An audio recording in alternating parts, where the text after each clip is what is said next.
हर हर महादेव बच्चों, कैसे हो? बढ़िया। चलो, अच्छी बात है। तो मैं क्या बताऊँ। वीडियो शुरू हो चुकी थी, बीच में इंटरप्ट हो गया, तो मुझे फिर से ये शुरू करना पड़ रहा है। मैंने ज़्यादा नहीं, 10-15 मिनट ही बोला था और मुझे पता लगा कि वीडियो नहीं चल रही है। तो इसीलिए इसीलिए मैं बार बार बोलता हूँ कि एक बार बीच में देख लूँ क्या, तो तुम लोग कहते हो कि सर क्या बार बार आप देखने लगते हो। इतनी गर्मी है, इतनी ज़्यादा गर्मी है कि एसी रहते हुए आप ये देख रहे हो। देखो, थोड़ा बहुत अगर 2 मिनट के लिए भी एसी बंद हो रही है तो तुरंत गर्मी हो रही है, तुरंत। मतलब आप सोच नहीं सकते कि किस लेवल पे हो रहा है। और हम लोग उसी में आपकी सेवा में हाजिर हैं, कर रहे हैं, करेंगे अंत तक। तो चलो आ जाओ। मैं तुम्हें ये बता रहा था कि बच्चों, हम लोग का जो नया टॉपिक है वो इंडिया 33 अर्निंग पर शेयर। ये हमारी न्यू टॉपिक है। तो कोई भी टॉपिक शुरू होने से पहले मैं आपको ये बोलता हूँ कि बच्चों, आप ये जरूर जानो कि इस टॉपिक की जरूरत क्यों पड़ी। याद करो, जब आपने AS20 पढ़ा था, तो भी आपके टीचर ने बताया होगा कि AS20 की जरूरत क्यों पड़ती है। अर्निंग पर शेयर की जरूरत क्यों पड़ी, क्यों एक नया इंडिया आपके लिए बोझ बना पढ़ने के लिए। बताओ मुझे, बताओ। तो इससे भी पहले मैं आपको एक चीज कराता हूँ जो मेरे लिए बहुत ही ज्यादा प्रीसियस है, कि मैंने आपको कितने टॉपिक पढ़ाए हैं। तो देखो बच्चों, मैंने आपको इतने टॉपिक पढ़ा दिए, इतने टॉपिक, और तुम लोगों की मुझसे कुछ पूछते ही नहीं हो। मैं इतना अच्छा पढ़ाता हूँ, मुझे पता ही नहीं था। सर क्या आप भी? अरे मजाक कर रहा हूँ, ठीक है। मतलब पूछते नहीं हो तो इसका मतलब तुम्हें समझ में आ जाता होगा, तो ही ना पूछते नहीं हो। अदरवाइज पूछा करो।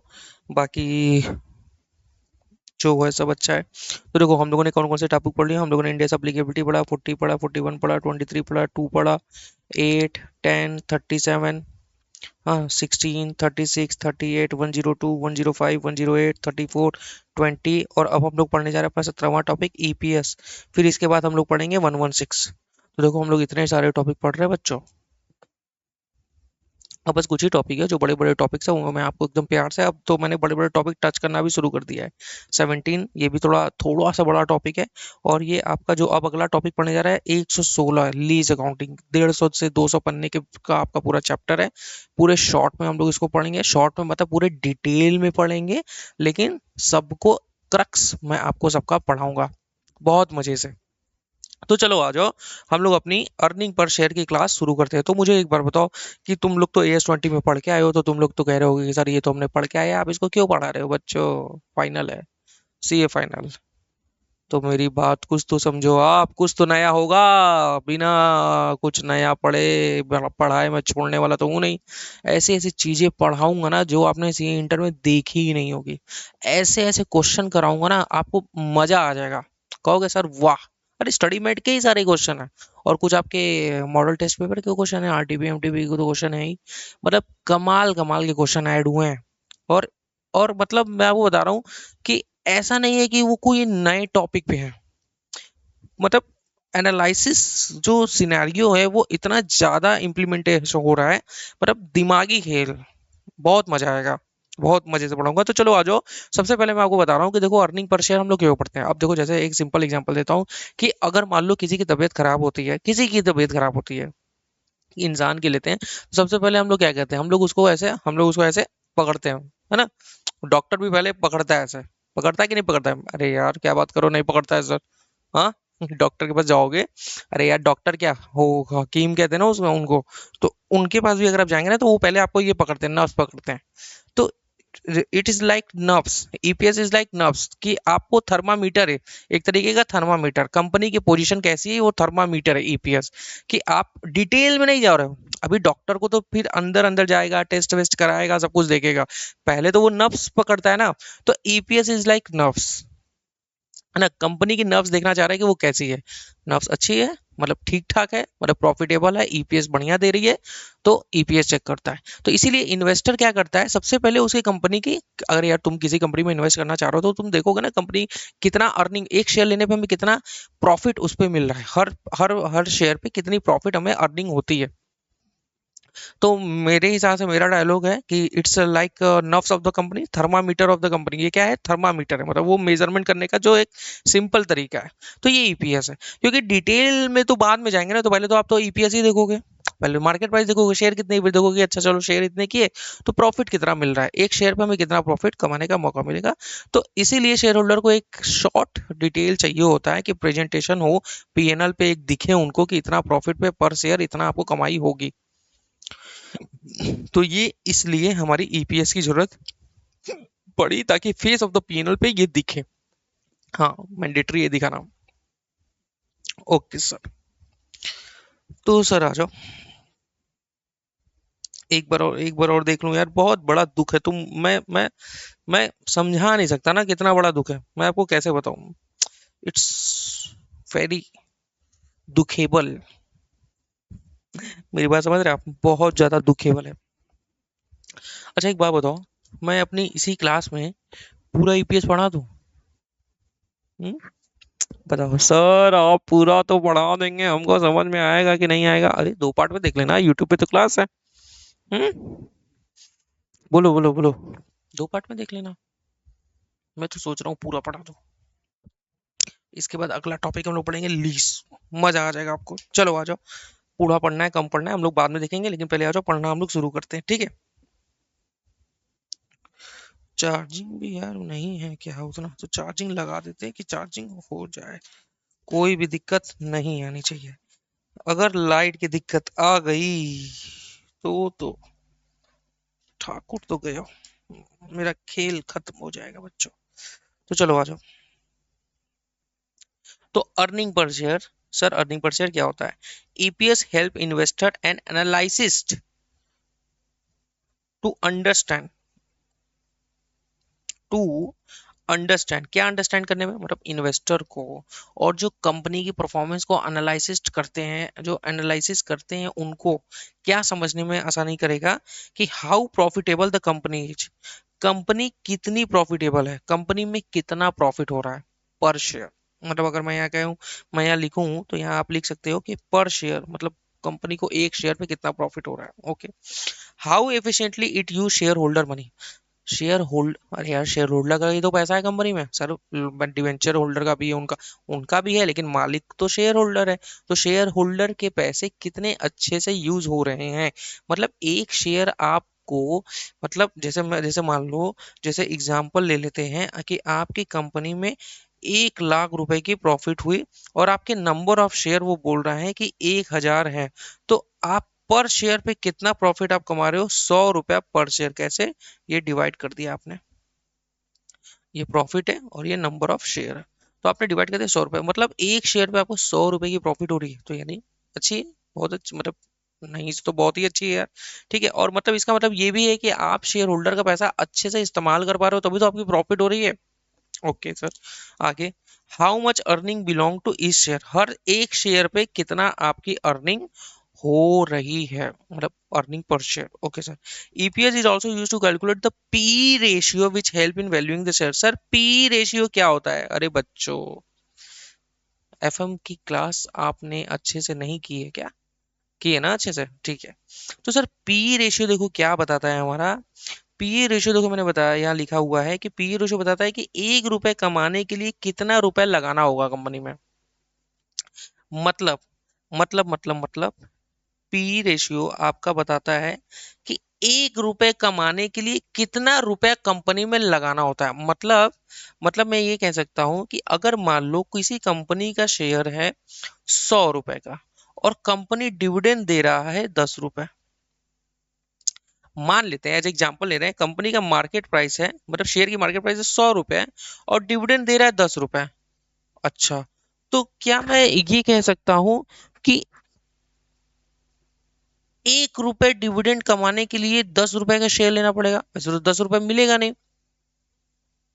चलो इसको और एग्जांपल बड़ा कर देते हैं, मान लो इसको 1000 कर देते हैं और इसको 100 रुपए कर देते हैं। हम्म। या वही एग्जांपल लेते हैं, ठीक है, उसमें देखते हैं क्या होता है कि 100 रुपए मार्केट प्राइस, 10 रुपए डिविडेंड। मतलब क्या है कि आपको अगर 10 रुपए कमाना है ना, तो आपको 100 रुपए लगाना पड़ेगा। अगर आपको 1 रुपए कमाना है, अगर आपको 1 रुपए कमाना है, तो आपको 10 रुपए लगाना पड़ेगा। मेरी बात समझ रहे हो कि नहीं? ये कैसे आया? 100 मतलब market price divide by dividend. आप कर रहे हो तो आपका कितना आ जा रहा है? आपका 10 रुपए आ रहा है। ये क्या बता रहा है? ये पी रेशियो ये बता रहा है कि मतलब कि तुम मेरी बात समझ रहे हो कि 1 रुपए कमाने के लिए, ठीक है, क्या है यार, हाँ सही है, 1 रुपए कमाने के लिए आपको कितना पैसा कंपनी में लगाना होगा। जैसे अगर आपको 1 रुपए कमाना है तो आपको 10 रुपए लगाना है, और अगर यही डिविडेंड 10 रुपए है तो आपको कितना लगाना होगा? 100 रुपए लगाना, मतलब 100 रुपए का शेयर है। अरे मेरी बात समझ रहे हो कि नहीं? हम्म। जैसे मान लो, और इसको और सिंपल एग्जांपल में बताते हैं। जैसे मान लो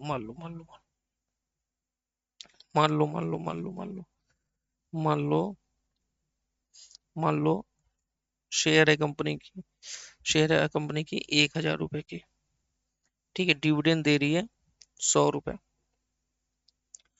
तो अगर मैं इसको डिवाइड करूं, 1000 डिवाइड बाई 100 करूंगा तो मुझे कितना आएगा? 10 रुपए। मतलब 1 रुपए कमाने के लिए आपको कितना लगाना पड़ेगा? 10 रुपए लगाना पड़ेगा। तो कंपनी अगर डिविडेंड दे रही है 100 रुपए, तो आपको कितना पैसा लगाना पड़ेगा भाई? 100 रुपए कमाने के लिए आपको कितना पैसा लगाना पड़ेगा? 1000 रुपए लगाना पड़ेगा। मतलब 1000 रुपए आप कंपनी का शेयर, एक शेयर खरीदोगे तो आप 100 रुपए कमाओगे। तो पी रेशियो ये बताता है। तो बहुत सारी चीजों, बहुत सारी जगहों पे पी रेशियो का काम होता है, तो पी रेशियो ऐसे निकलता है। तो मतलब समझो, ये फॉर्मूला वॉर्मूला रटने की जरूरत नहीं है, उसको समझने की जरूरत है कि वो क्या शो करता है। ठीक है सर। तो अब आ जाते हैं कि ईपीएस की ऑब्जेक्टिव क्या है। दो ऑब्जेक्टिव है कि क्या ऑब्जेक्टिव हो सके, ईपीएस की हो, देखो इन्वेस्टर के लिए चाहिए वो तो ठीक है, लेकिन इसका एक दो और ऑब्जेक्टिव है, मतलब दो ऑब्जेक्टिव है कंपनी के पॉइंट ऑफ व्यू से, मतलब इंटरनल पॉइंट ऑफ व्यू से तो होता है कि हम क्या कर सकते हैं, हम लोग डिफरेंट कंपनी का कंपैरिजन कर सकते हैं कि अरे यार, उस कंपनी का मार्केट प्राइस भी 1000 है, इस कंपनी का मार्केट प्राइस भी 1000 है, लेकिन यहाँ हमें डिविडेंड पर शेयर कितना मिल रहा है? 20 रुपए, और वहां डिविडेंड कितना मिल रहा है? 15 रुपए। तो आप कंपैरिजन कर पाओगे। लेकिन कभी कभी ये कंपैरिजन कर पाना मुश्किल हो जाता है। मैं बताऊंगा, अभी बताऊंगा, अभी बस ये समझो कि क्या ऑब्जेक्टिव है। पहला ऑब्जेक्टिव कि डिफरेंट कंपनी का कंपैरिजन हो सकता है, और दूसरा ऑब्जेक्टिव उसी कंपनी का 2 सालों में हो सकता है कि पिछले साल कितना डिविडेंड पर शेयर ईपीएस होता था, मतलब अर्निंग पर शेयर होता था, और इस बार कितना अर्निंग पर शेयर है। मेरी बात समझ रहे कि नहीं आप? तो देखो, hero versus Bajaj in the same period, and hero versus hero 2015 2016 2024 2025, मतलब सेम पीरियड में दे सकते हैं। देखो लिमिटेशन क्या है?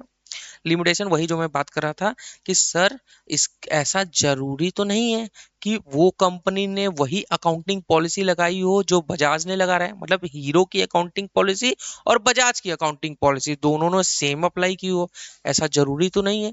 हो सकता है कि उसने डब्ल्यूडीवी मेथड लगाया हो असेट्स पे, और आप जो है एसएलएम मेथड लगा रहे हो।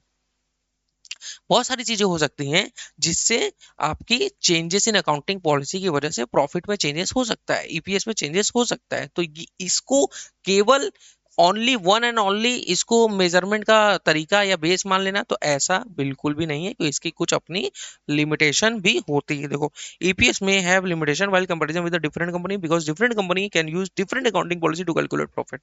कर सकती है भाई, इंडिपेंडेंस है, दोनों कर सकती है ना, एसएलएम भी कर सकती है, डब्ल्यूडीबी भी कर सकती है। ओके सर, समझ में आया? आया नहीं आया? अभी तक हम लोगों ने क्या पढ़ा? क्या पढ़ा बताओ सर? ईपीएस क्या होता है? सर आपने बताया वो नॉब्स, मतलब एक थर्मामीटर होता है आपका ईपीएस, जो बता देता है आपको प्रॉफिट में है, कितना शेयर होल्डर का पैसा यूज हो रहा है, नहीं हो रहा है। फिर ऑब्जेक्टिव मैंने बताया सेम कंपनी का डिफरेंट ईयर में, डिफरेंट कंपनी का सेम ईयर में। फिर उसके बाद लिमिटेशन कुछ बताया। फिर उसके बाद आ जाते हैं कि हमारा स्कोप, कि ईपीएस किस पे कवर होता है। तो देखो, जो जिस जिस कंपनी पे इंडेक्स एप्लीकेबल होता है वो कंपनी इंडेक्स 33 लगाएंगी। जो इंडेक्स 33 नहीं, जिसपे इंडेक्स कंपनी नहीं, जिसपे इंडेक्स नहीं लगता, वो क्या करेगा? अपना एएस 20 लगाएगा ना, अर्निंग पर शेयर अपना, जो अपने लिए एएस रूल। अरे जिसपे इंडेक्स लगता है उसपे तो एएस ही लगेगा।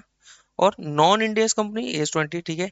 EPS shall be calculated in both SFS as well as FS CFS. अरे यार, दोनों का अलग एक अपना अस्तित्व है। एसएफएस का अलग अपना अस्तित्व है, सीएफएस का अलग अपना अस्तित्व है, तो दोनों तो अलग अलग अपना लगाएंगे ना। दोनों तो ऐसा नहीं कि सीएफएस लगा दिया तो एसएफएस लगाने की जरूरत नहीं है, नहीं। ऐसा तो बिल्कुल नहीं है, क्योंकि दोनों का सेपरेट प्रेजेंटेशन एंड रिपोर्टिंग होती है। तो दोनों अपना अलग अलग लगाएंगे। अब सीधा हम लोग अपने टॉपिक पे कूद जाते हैं सर। टाइप ऑफ ईपीएस, एक होता है बेसिक ईपीएस, एक होता है डाइल्यूटेड ईपीएस।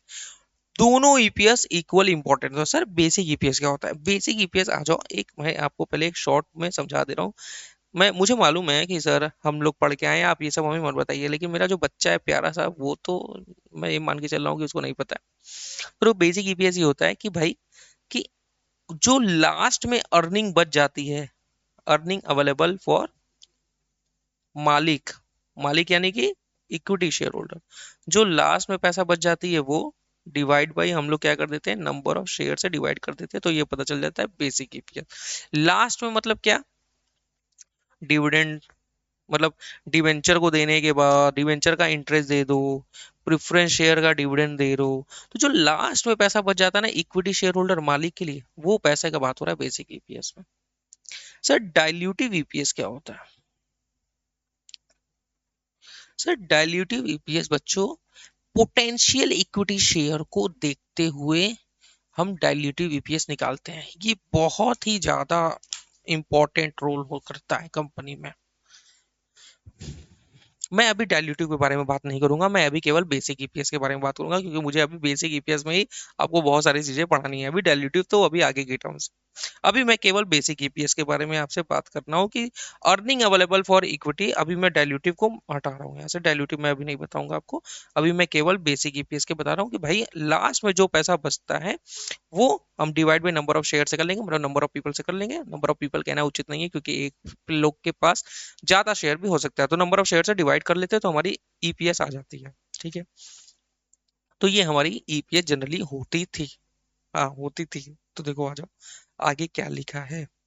तो both equal EPS are equally important, मतलब basic EPS and dilutive EPS दोनों इक्वल इंपॉर्टेंट है। ऐसा नहीं है कि एक निकाल दिए तो दूसरा नहीं निकालना है। ऐसा नहीं है कि बेसिक निकाल दिए डाइल्यूटिव नहीं निकालना है, डाइल्यूटिव निकाल दिए बेसिक नहीं निकालना है। ऐसा बिल्कुल भी नहीं, दोनों का अलग अपना इंपॉर्टेंस होता है। Calculation of EPS will be made even if there is negative earning और नील अर्निंग। कंपनी का लॉस, कंपनी अगर लॉस में, नेगेटिव अर्निंग मतलब कंपनी इन लॉस, ठीक है। वो किसके बारे में बात कर रहा है? निगेटिव अर्निंग मतलब लॉस मेकिंग कंपनी के बारे में बात कर रहा है, कि प्रॉफिट में नहीं है कंपनी, लॉस मेकिंग है, तो भी आपको दिखाना ही पड़ेगा ताकि कंपैरिजन हो पाए। अब ऐसा नहीं कि वहां नील कर देंगे, आप कुछ दिखाएंगे ही नहीं, नहीं। आप दिखाइए, यहाँ तक कि जीरो भी हो रहा है तो भी दिखाइए, माइनस में हो रहा है तो भी दिखाइए, ताकि कंपैरिजन हमारा इजीली हो पाए, सिंपल। ठीक है बच्चों, ठीक है, समझ में आ रहा है? सर आप क्यों हंस रहे हैं? मैं मैं तो ऐसे ही हंसता रहता हूँ, हंसमुख स्वभाव का आदमी हूँ मैं। हम्म, नहीं वो है ना डॉक्टर स्ट्रेंज वाला, कि आगे की सारी परिस्थितियां देख के वो थोड़ा सा स्माइल एकदम मजेदार मजेदार क्वेश्चन आएंगे, मतलब ऐसा नहीं डरा रहा हूँ। अरे सर हम लोग पढ़ के आए हैं, हम लोग क्या डरेंगे, अरे बहुत मस्त टॉपिक है। अरे मैं बिना कॉन्सेप्ट पढ़ाए तुमको मैं क्वेश्चन करा सकता हूँ, तुमको समझ में ना आए तो कहना, करा दूं क्या? बोलो, एकदम खतरे वाले क्वेश्चन करा दूंगा। ऐसा करा दूंगा ना, कहोगे वाह। जाने देता हूँ, छोड़ देता हूँ। ठीक है। तो आवाज आ रही है ना तुम लोग को? तो देखो, बेसिक ईपीएस सर हम लोग कैसे निकालते हैं? बेसिक ईपीएस और हम लोग कैसे निकालते हैं सर? बेसिक ईपीएस हम लोग निकालते हैं, और basic EPS equal to earning available for equity share holder divided by weightage average number of share. Sir यहाँ weightage average number of share लिखा है, सर यहाँ normal simple number of share नहीं लिखा है। सर हमें तो मालूम है, हम लोग AS 20 पढ़ के आ रहे हैं, तो ठीक है बच्चों, अच्छी बात है। तो weighted average number of share क्या होता है? Weighted average number of share होता है कि भाई हम लोग यहाँ पे टाइम फैक्टर को कंसीडर करते हैं। सर टाइम फैक्टर को हम लोग कंसीडर करते हैं। Oh my God, what just happen? Sir हम लोग टाइम फैक्टर को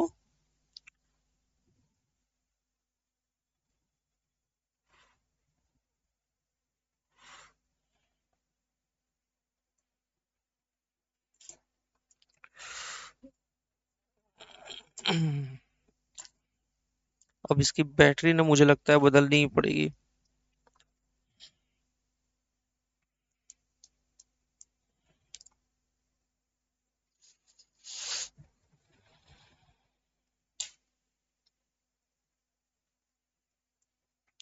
सर टाइम फैक्टर का मतलब क्या हुआ, आज बता देता हूँ, मुझे मालूम है तुम्हें आता है, मैं आपको बता दे रहा हूँ। जैसे मान लो कि x limited company having 10,000 number of share at the beginning of the year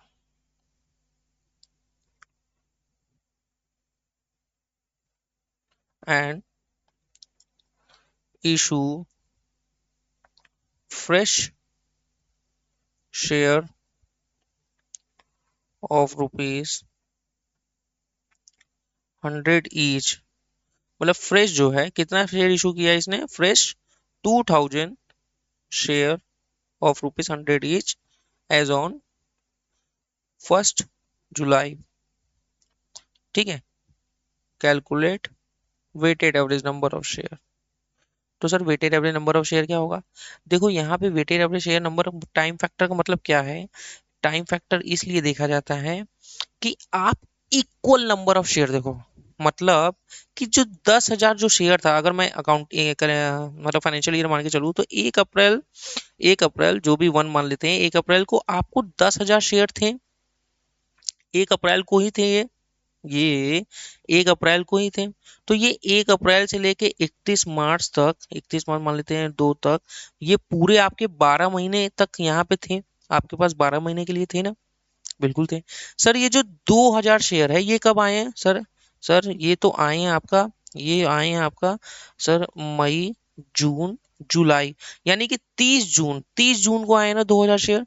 तो ये कितने दिन के लिए थे, अगर मैं 31 मार्च की बात करूं, 31 मार्च 2002 की बात करूं, तो ये कितने दिन के लिए थे, अगर ये 30 जून को इशू हुए हैं, मतलब 1 जुलाई को, वही मान लो 30 जून नहीं लेते हैं क्योंकि 1 जुलाई डेट मैंने बोला है, तो 1 जुलाई से लेके 31 मार्च तक कितने महीने हुए बच्चों, 9 महीने हुए ना, 9 महीने के लिए ये केवल थे। तो यानी इसमें टाइम फैक्टर कंसीडर होगा 9 डिवाइड बाई 12, तो सर ये हो जाएगा आपका 2,000 मल्टीप्लाई बाई 9 डिवाइड बाई 12, तो सर ये हो जाएगा आपका 1,500।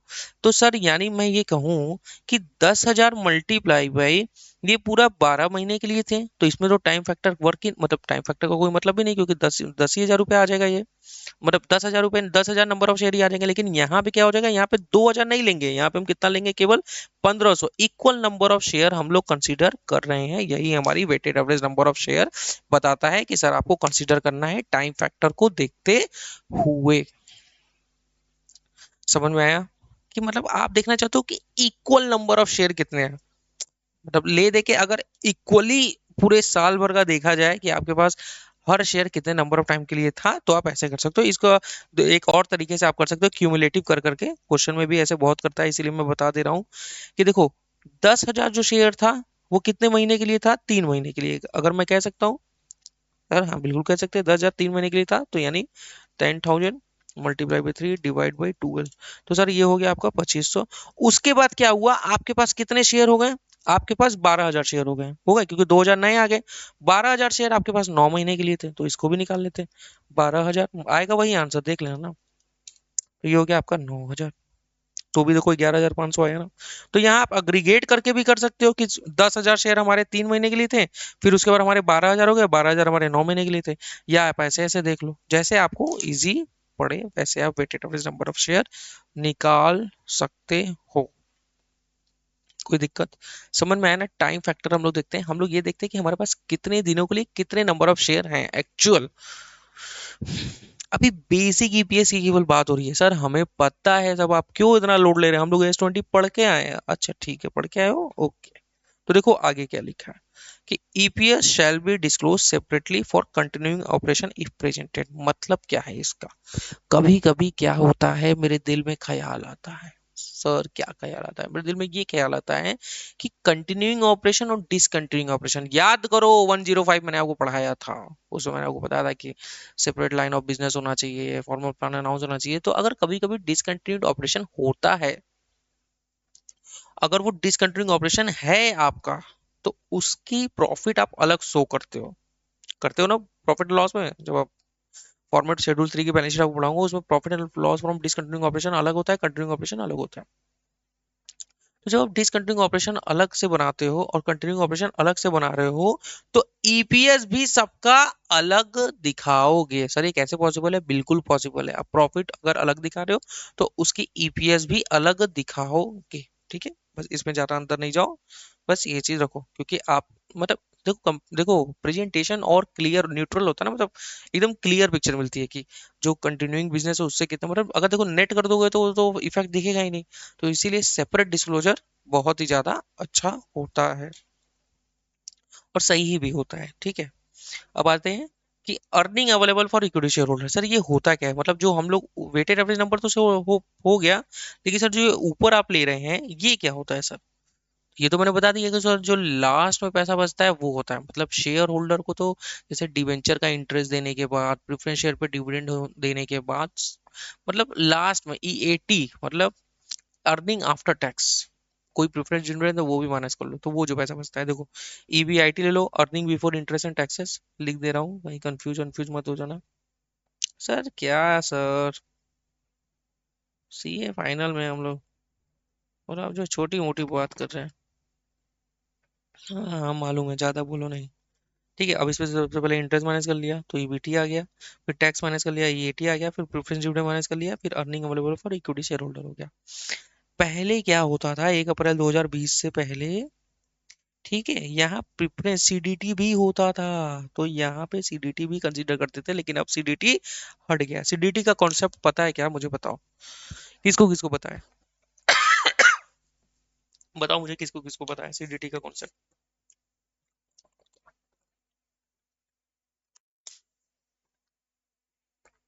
बताओ सीडीटी क्या होता था?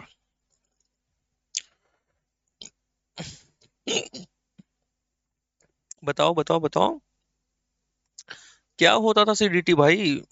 मुझे बताओ सीडीटी क्या होता था, मुझे बता दो तो मैं जानूं कि सर सीडीटी ये होता था, सीडीटी वो होता था, सीडीटी ये होता था, मुझे बता दो कि सर सीडीटी क्या होता था, सीडीटी का क्या कॉन्सेप्ट था? बताओ मुझे बताओ। सर सीडीटी ये होता था just like TDS. TDS TDS क्यों आया?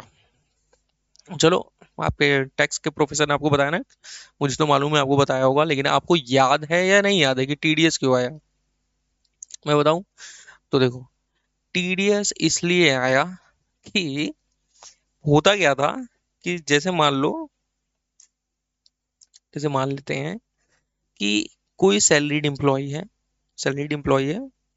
बिजनेस एम्प्लॉय तो छोड़ देते हैं, अभी सैलरीड एम्प्लॉय है, उसने जो है 2 लाख रुपए महीने पे नौकरी, जैसे जैसे आप भी ले लो, आप सीए बन गए। हाँ, आप तो वैसे भी टैक्स दोगे नहीं, लेकिन अगर आप सैलरी पे जा रहे हो तो आप छुपा नहीं सकते। बहुत सारे और भी तरीके हैं, लेकिन छोड़ जाने दो, उतना डीप में नहीं जाते हैं। ठीक है, तो आप सैलरी पे हो, आप 2 लाख रुपए महीने पे, सर 2 लाख मिलेगा क्या? बिल्कुल मिलेगा, उससे ज्यादा मिलेगा, लेकिन मैं तो कहूंगा कि नौकरी वोकरी मत करना यार, बिजनेस करना अच्छे से।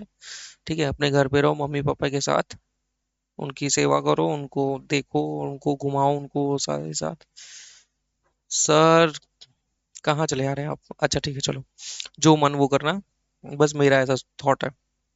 तो आप मान लो सैलरी पे 2 लाख रुपए आपको मिलते हैं, ठीक है, 2 लाख पर मंथ, मजे मजे।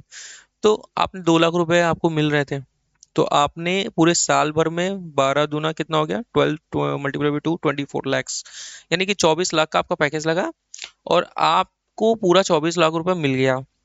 जब इनकम टैक्स भरने की बात आई कि भाई चलो अब सरकार को टैक्स तो दे दो, तो आप कह रहे हैं कि ठन ठन गोपाला, मेरे पास कुछ नहीं है आला, मैंने पूरा पैसा खर्च कर डाला, तो इसीलिए भाई मैं टैक्स नहीं दूंगा, मेरे पास पैसे ही नहीं है, मैं टैक्स कहाँ से दूंगा? तो गवर्नमेंट बोली अच्छा ऐसा है क्या, टैक्स नहीं देगा, कोई बात नहीं है, आओ अब मैं तुम्हें 24 लाख रुपए तुम्हें दूंगा ही नहीं, अब मैं तुम्हें तुम्हारे एम्प्लॉयर को पकड़ूंगा मैं, ये ना बाद में नाटक करता है, मुझे ऐसा करो 24 लाख रुपए इसको दो ही नहीं, तुम्हारे ऊपर ये लायबिलिटी है भाई कि तुम इसमें से पैसा टैक्स का काट लेना, क्योंकि ये बाद में बहुत झोल करता है।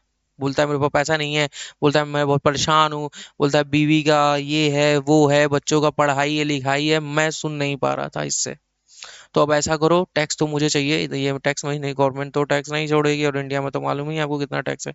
तो गवर्नमेंट तो टैक्स छोड़ेगी नहीं, तो गवर्नमेंट ने कहा है मैं इसका दुख दर्द सुनना भी नहीं चाहता, तुम जो है पहले ही काट के मेरे पास रख लो। तो उसी तरह प्रेफरेंस डिविडेंड में होता था। मतलब अब देखो सैलरी केस में टैक्स एम्प्लॉयर पहले ही काट लेता है, तो एम्प्लॉय ना चाहते हुए भी एम्प्लॉयर को, मतलब एम्प्लॉय को अपने सैलरी पे तो टैक्स देना पड़ता है, क्योंकि टीडीएस ऑलरेडी कट चुका है। अगर आप उससे छेड़छाड़ करते हो तो वो तो बहुत ही ज़्यादा सेंसिटिव हो जाता है, क्योंकि उससे अगर रिफंड ले रहे हो तो, क्योंकि एम्प्लॉयर सारे डिडक्शन लेने के बाद टीडीएस का कैलकुलेशन करता है। आर्टिकलशिप में आप होगा तो आपको तो सब पता ही होगा।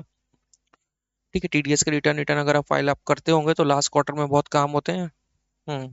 चलो, तो प्रेफरेंस सीडीटी भी वैसा ही होता था कि आप पहले से ही, मतलब कंपनियों को बोला जाता था कि कंपनियां तुम प्रेफरेंस डिविडेंड तुम दे रहे हो, बाद में उससे टैक्स मांगते थे तो नहीं देता था, तो ऐसा करो कि तुम छोड़ दो, अरे मतलब तो उसको हम नहीं डिस्टर्ब करेंगे, तुम पहले से काट लेना। तो प्रेफरेंस डिविडेंड पे टैक्स हो जाता था, कॉर्पोरेट डिविडेंड टैक्स होता था।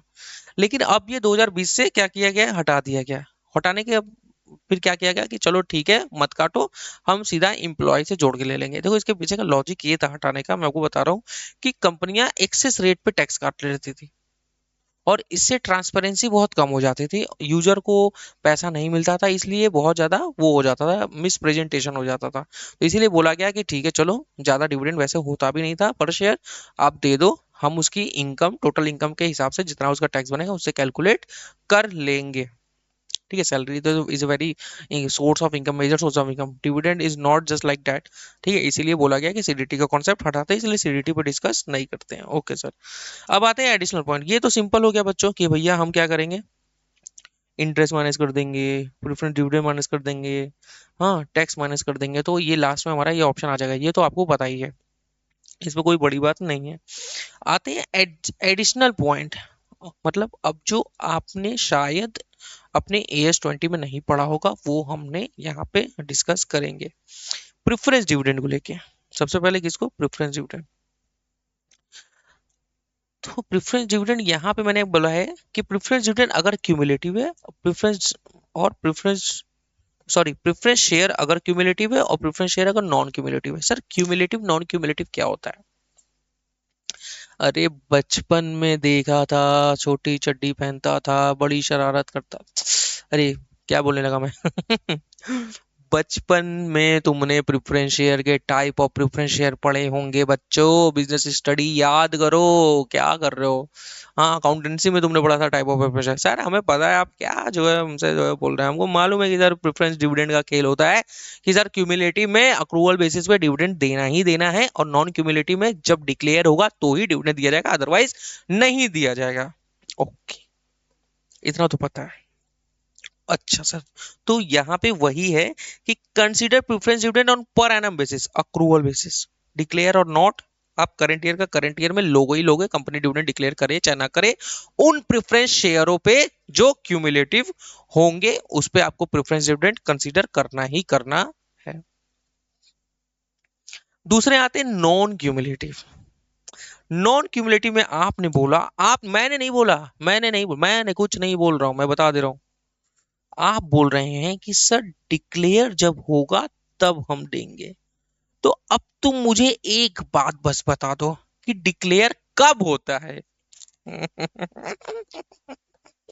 सर फंसाइए मत मुझे, अरे मैं क्या फंसा रहा हूँ यार, तुम बताओ मुझे डिक्लेयर कब होता है, तुम मुझे बताओ। तुमने बोला कि सर ये डिक्लेयर होगा तो ही जाएगा। कंपनी डिविडेंड कब डिक्लेयर करती है, साल के बीच में, किसी साल का प्रॉफिट देखने के बाद ही कंपनी डिविडेंड देती है, पहले तो देती नहीं है। कंपनी परफॉर्मेंस अच्छी करेगी तभी तो डिविडेंड देगी, मतलब बीच में अभी कंपनी का परफॉर्मेंस पता नहीं है कंपनी डिविडेंड दे रही है, ऐसा तो नहीं करती है। या तो उसका डिविडेंड फिक्स हो कि भाई हम तुम्हें देंगे, चलो कुछ भी और देंगे, क्यूमुलेटिव 7% प्रेफरेंस शेयर तो देगी ही देगी। नॉन क्यूमुलेटिव में तो ऐसा होता नहीं है, नॉन क्यूमुलेटिव में प्रॉफिट हमारी देखी जाती है फिर उसके बाद डिविडेंड देते हैं। तो अब मैं अगर मैं बताऊं, सॉरी अगर मैं 2025 की बात कर रहा हूँ कि मतलब अगर 24-25 है, मान लो 2024-25, इस साल की प्रॉफिट कब पता चलेगी? 31 मार्च को ही पता चल जाएगी? ऐसा तो है नहीं, बुक्स फाइनल होगा, एजीएम में डिविडेंड डिक्लेयर होगा, तब ना दिया जाएगा। तो इसका डिविडेंड तो नेक्स्ट ईयर जाएगा ना, मतलब नेक्स्ट ईयर डिक्लेयर होगा ना, कि उसी साल डिक्लेयर हो जाएगा? अरे यार क्या बात कर रहे हैं सर आप। अरे गजब बात कर रहे हो यार। 24-25 की प्रॉफिट जब फाइनल हो जाएगी तब ना तुम डिक्लेयर करोगे भाई कि इतना डिविडेंड हम दे रहे हैं। तो डिक्लेरेशन तुम खुद बोल रहे हो, डिक्लेरेशन भी तो डिक्लेयर कब करोगे? जब प्रॉफिट देख लोगे तब ना। जब एजीएम होगा 30 सितंबर तक तब ना तुम दोगे। तो सर मैं ये कहना चाह रहा हूँ कि 2024-25 का डिविडेंड आप कब देंगे? 2025-26 में डिक्लेयर करेंगे। हाँ। तो तो ये डिविडेंड किस साल लोगे? अब पीछे जाके तो लोगे नहीं। सर बुक्स तो नहीं बनी होती, ऐसा नहीं करने का। बुक्स पहले भी बन जाती है। 30 सितंबर लास्ट डेट ही मत सोचो कि लास्ट डेट पे ही इंडिया में काम होता है, अरे वो बात अलग है। लेकिन 24-25 का जो डिविडेंड है वो आपका कब जाएगा? वो आपका 25-26 में जाएगा। मैं क्या कहना चाह रहा हूँ, मैं ये कहना चाह रहा हूँ कि जब डिक्लेरेशन बेसिस की बात आती है, नॉन क्यूमुलेटिव वाला, ओनली ऑन डिक्लेरेशन बेसिस, तो ये प्रीवियस ईयर का करंट ईयर में जाएगा। करंट ईयर का करंट ईयर में तब जाएगा जब वो क्यूमुलेटिव होगा। Because previous year dividend declared in the AGM of next year. Try to understand. It's very. बताओ, ये पढ़ा था आप लोगों ने ईपीएस में? अभी याद आया, अभी समझ में आया कि हम लोग, मैं क्यों हंस रहा था। मस्त मस्त टॉपिक पढ़ाऊंगा, मजा आ जाएगा तुमको, ठीक है। If cumulative dividend paid in current year, तो तो भी ठीक है, लेकिन रिलेट टू अर्लियर ईयर का है। करेंट ईयर का डिविडेंड है, क्यूमुलेटिव का करंट ईयर में दे दिए तो भी जाएगा, लेकिन अगर वो प्रीवियस ईयर का है तो नहीं जाएगा, क्योंकि पहले साल का तो डिविडेंड क्यूमुलेटिव उसी साल ले ली। अरे यार नहीं समझे। देखो ये क्या कह रहा है, ये कह रहा है cumulative dividend, cumulative preference share था आपका 2024 का, ठीक है। इसमें दे चाहे ना दे डिविडेंड, तुमने तुमने क्या किया उसमें, ईएटी से तुमने प्रेफरेंस डिविडेंड माइनस कर लिया, ठीक है, पैट से माइनस कर लिया, ठीक है। अब तुम जब यहाँ से तुमने यहाँ प्रेफरेंस डिविडेंड माइनस कर लिया, ठीक है, दिया नहीं। अब ये जाके तुमने 2025 में ये जो प्रेफरेंस डिविडेंड ये पे कर दिया एक्चुअल में, तो ये दो दो बार थोड़ी माइनस करोगे, एक बार तो माइनस कर लिया है ना, दो बार नहीं माइनस होगा। तो वही ये बोल रहा है कि भाई हमारा पिछले साल का अगर होगा, क्या होगा सर, पिछले साल का अगर होगा तो वो माइनस नहीं होगा।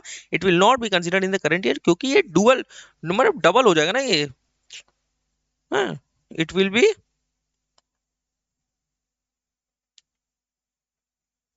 डबल इफेक्ट, ठीक है, मतलब ये डबल इफेक्ट हो जाएगा ना, इसीलिए हम लोग उसको नहीं कंसिडर करेंगे।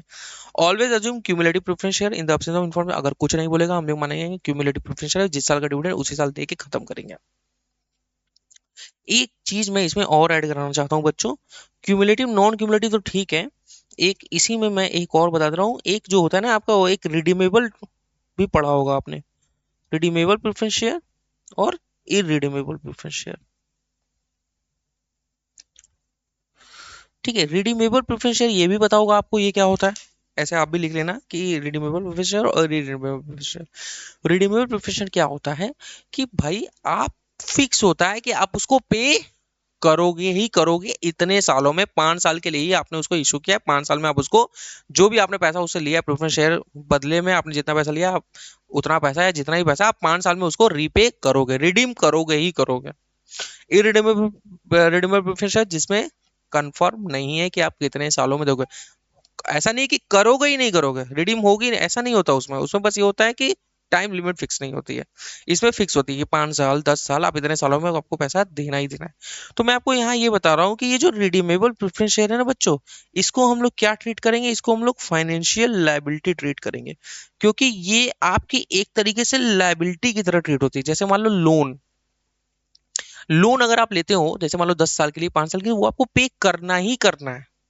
तो अगर क्वेश्चन में आपको ईएटी दिया हुआ है तो आप ये समझ जाना कि इससे प्रेफरेंस डिविडेंड माइनस हो चुका है उन प्रेफरेंस शेयर का जो रिडीमेबल होंगे। सर क्या बोल रहे हैं आप, वही तो मैं कह रहा हूँ, ये जो AS20 में नहीं पढ़ के आए थे वही बोल रहा हूँ। हम्म, तुम मेरी बात नहीं समझ रहे हो मैं क्या कह रहा हूँ? देखो क्या होता है, ईबीआईटी होता है, इससे इंटरेस्ट माइनस करते हैं तो ईबीटी आता है, इसे टैक्स माइनस करते हैं तो ईएटी आता है ना। तो मैं ये कह रहा हूँ जो ये इंटरेस्ट कंपोनेंट है, ठीक है, ये इंटरेस्ट कंपोनेंट दो लोगों का होता है, एक तो डिवेंचर का भी जाएगा और एक इसी इंटरेस्ट को हम ये मानेंगे प्रेफरेंस डिविडेंड तब जब ये रिडीमेबल प्रेफरेंस शेयर का होगा। तो मतलब अगर ये ईएटी क्वेश्चन में आपको दिया हुआ है तो आप ये समझ जाना, अगर ईबीटी भी दिया हुआ है तो भी समझ जाना, अगर क्वेश्चन में रिडीमेबल प्रेफरेंस शेयर है तो उसका डिविडेंड ऑलरेडी माइनस हो चुका है, दोबारा माइनस मत कर देना, क्योंकि ये हमारे लिए क्या हो जाता है, लायबिलिटी की तरह ट्रीट होता है और इसको हम लोग पहले ही माइनस कर देते हैं एज अ इंटरेस्ट कंपोनेंट की तरह। जब हम लोग आपको 109 फाइनेंशियल इंस्ट्रूमेंट पढ़ाएंगे ना वहां पे, तो मैं उसको ये सब यही सब आने वाले हैं, उसमें बहुत सारी चीजें, मजा आ जाएगा आपको। समझ रहे हो, बस मैं छोटी सी चीज बोला तुम लोग इतना परेशान हो रहे हो कि सर बाद में ईएटी के बाद में क्यों नहीं माइनस कर रहे हैं, क्योंकि बच्चों यही तो नई टॉपिक है, यही तो थोड़ा और एनालिसिस तुम्हें ये देखना है। उसको हम लोग हाँ फाइनेंशियल लायबिलिटी ट्रीट करते हैं, इक्विटी कंपोनेंट प्रेफरेंस शेयर में से अलग करेंगे, लायबिलिटी कंपोनेंट अलग करेंगे, हाँ ऐसा करेंगे हम लोग। चलो ज्यादा लोड मत लो, मैं सब समझाऊंगा। ठीक है, ये treated as redeemable preference share, तो इसको अगर मैं अच्छे से थोड़ा लिखवा दूं बच्चों आपको, ठीक है, नहीं तो कहोगे सर आपने लिखवाया नहीं।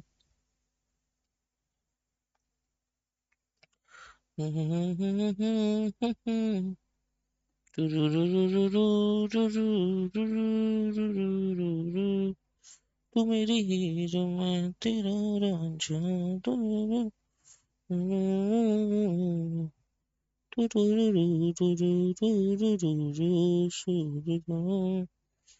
ठीक है, रिडीमेबल प्रेफरेंस शेयर और इरिडीमेबल, तो redeemable preference share, irredeemable preference share, ये क्या है, treated as financial liability if EAT given in questions, then assume dividend on redeemable preference share already deducted, और इसको treat it as a normal preference dividend, normal preference share. इसमें क्या होता है कि डिडक्ट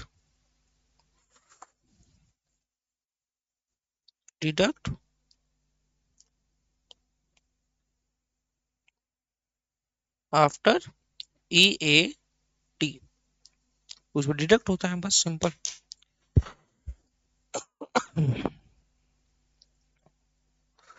अब यहाँ पे देखो मैंने एक जगह अगर छुड़वाया हुआ है तो आ जाओ, मैं यहाँ पे कुछ आपको एक क्वेश्चन कराना चाहता हूँ, एग्जाम्पल, ठीक है। पैट मतलब आपका जो पैट ईएटी है, प्रॉफिट आफ्टर टैक्स है, वो 2025 का दिया हुआ है 10,000 रुपये, ठीक है। इसमें से प्रेफरेंस डिविडेंड है ना, बोल रहा है क्यूमुलेटिव, क्यूमुलेटिव प्रेफरेंस शेयर पे वो आपका क्यूमुलेटिव प्रेफरेंस शेयर का 2024 का दिया हुआ है और 2025 का दिया हुआ है पेड, ठीक है। प्रेफरेंस डिविडेंड पेड 2024 का 2025 का, यहाँ पे बोल रहा है 1,000 है, ये बोल रहा है 500 है। और प्रेफरेंस डिविडेंड नॉन क्यूमुलेटिव का, नॉन क्यूमुलेटिव प्रेफरेंस शेयर 2024 का भी दे रहा है, 2025 का भी दे रहा है, 600, 900, ठीक है। अब वो बोल रहा है कैलकुलेट ई मतलब, बार बार मुझसे मत लिखवाओ, ठीक है। Earning available for equity share holder. तो अब बताओ, क्या आप इसको सॉल्व कर पाओगे? क्या आप इसको सॉल्व कर पाओगे? बताओ मुझे। सर अगर मैं ले लूं कैलकुलेशन ऑफ ई ए ई, तो सर पैट ले लूं, पैट कितना है सर? 10,000 रुपये। तो अब मुझे ये बताओ, प्रेफरेंस डिविडेंड है ना, क्यूमुलेटिव, क्यूमुलेटिव किस ईयर का जाएगा? क्यूमुलेटिव ओनली करंट ईयर का जाएगा। करंट ईयर यानी ये किस ईयर का बात हो रहा है? ये आपका 2025 का अगर बात हो रहा है तो प्रेफरेंस डिविडेंड क्यूमुलेटिव में किस साल का केवल जाएगा? तो इसका जाएगा, 500 माइनस होगा। सर नॉन क्यूमुलेटिव वाले में, नॉन क्यूमुलेटिव में कौन सा जाएगा? अब तुम ये मुझे बताओ। नॉन क्यूमुलेटिव में जब भी जाएगा 2024 का जाएगा ना बच्चों, 2024 का जाएगा। 2024 का कितना? 600। लेकिन 2025 का भी जाएगा, क्योंकि यहाँ क्वेश्चन से बड़ा कुछ भी नहीं हो सकता। वो बोल रहा है कि उसी साल का उसी साल डिक्लेयर कर दिया हम लोगों ने, जाएगा। 2025 का भी लेंगे हम, कितना? 900। ये भी माइनस करेंगे। अगर क्वेश्चन में ये बोल देता कि ये डिक्लेयर हुआ है अगले साल, तो हम इसको यहाँ नहीं लेते। लेकिन अगर यहाँ बोल रहा है कि उसी साल डिक्लेयर हुआ, देखो यहाँ पे तो बोला था पेड, यहाँ पे बोला था पेड, 2024 का पेड हो रहा है ना। एक सेकंड बच्चों, पेड इन करंट ईयर, ठीक है। तो यहाँ तो देखो पेड इन 2025, तो 2025 का तो 25 में जाएगा ही, 24 का 25 में नहीं जाएगा, क्योंकि 24 का तो 24 में जा चुका होगा ना, तो यहाँ ड्यूअल नहीं लेंगे। नॉन क्यूमुलेटिव में, नॉन क्यूमुलेटिव में बच्चों बच्चों बच्चों बच्चों नॉन क्यूमुलेटिव में मैंने आपको बताया कि डिक्लेरेशन बच जाएगा। 24 का तो जाएगा ही, 25 का अगर वो बोल रहा है, अगर यहाँ बोला होता कि नहीं ये डिक्लेयर नहीं हुआ डिविडेंड करंट ईयर में, तो नहीं जाता।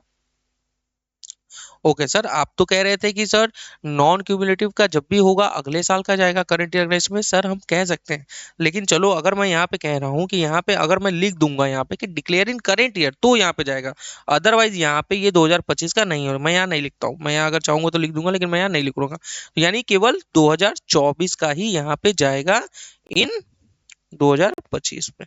यानी हमारी जो कितनी हो जाएगी, मैं वहां पे जोड़ना चाह रहा था, लेकिन चलो तुम लोगों को अभी मैंने बताया है, इसीलिए मैं इसीलिए उसी पे रहता हूँ। यानी 8900 ये आपका आंसर आ जाएगा। देखो सर सेम है, क्यूमुलेटिव उस साल का, जिस साल का आप बना रहे हो उसी साल का ही जाएगा। पिछले साल का अगर आपने पेड किया करंट ईयर, वो नहीं जाएगा, क्योंकि वो ऑलरेडी अक्रूवल बेसिस पे पिछले साल जा चुका है। और नॉन क्यूमुलेटिव डिक्लेरेशन बेसिस पे प्रीवियस ईयर का करंट ईयर में जाएगा, ठीक है। लेकिन अगर क्वेश्चन में लिखा रहेगा तो याद रखना, तो हम लोग उसको कंसीडर कर लेंगे। ओके सर, आ जाओ। एक प्रेफरेंस डिविडेंड पे क्वेश्चन भी है, कराऊं क्या? आ जाओ क्वेश्चन भी करा देता हूँ तुमको। तू मैं रूहीन मैं तेरा रांझा।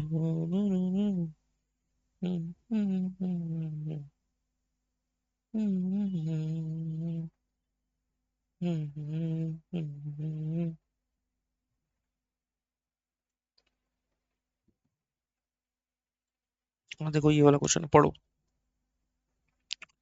पढ़ो पढ़ो, इलिस्ट्रेशन नंबर 2। बढ़िया क्वेश्चन है, चेक चेक करो, चेक इट आउट बच्चों।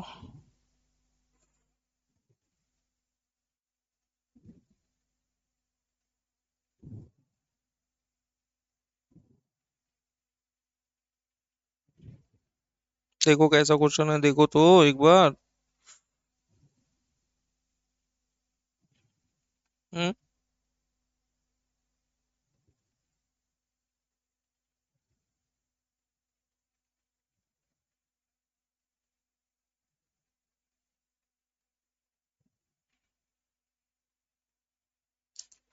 पढ़ू, सॉरी, पढ़ू पढ़ू पढ़ू। तू मेरा हीर मैं तेरी रांझा। ये गर्म हो जाती है इसीलिए जो है ऐसा होता है। तो क्यों नहीं यार ऐसा करते हैं कि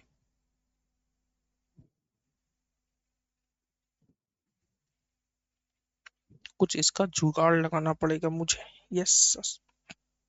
ओके सर।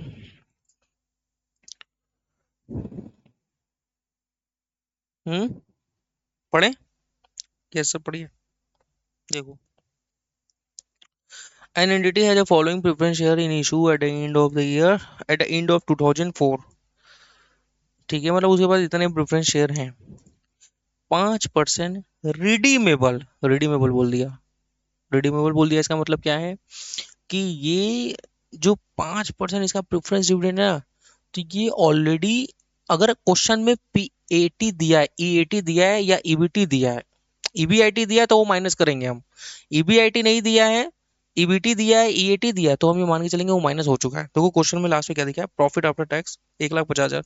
तो क्या मैं ये कह सकता हूँ कि ये जो पीएटी है, क्या मैं ये कह सकता हूँ कि ये प्रॉफिट आफ्टर टैक्स है, इस पे डिविडेंड जो जो माइनस हो चुका होगा।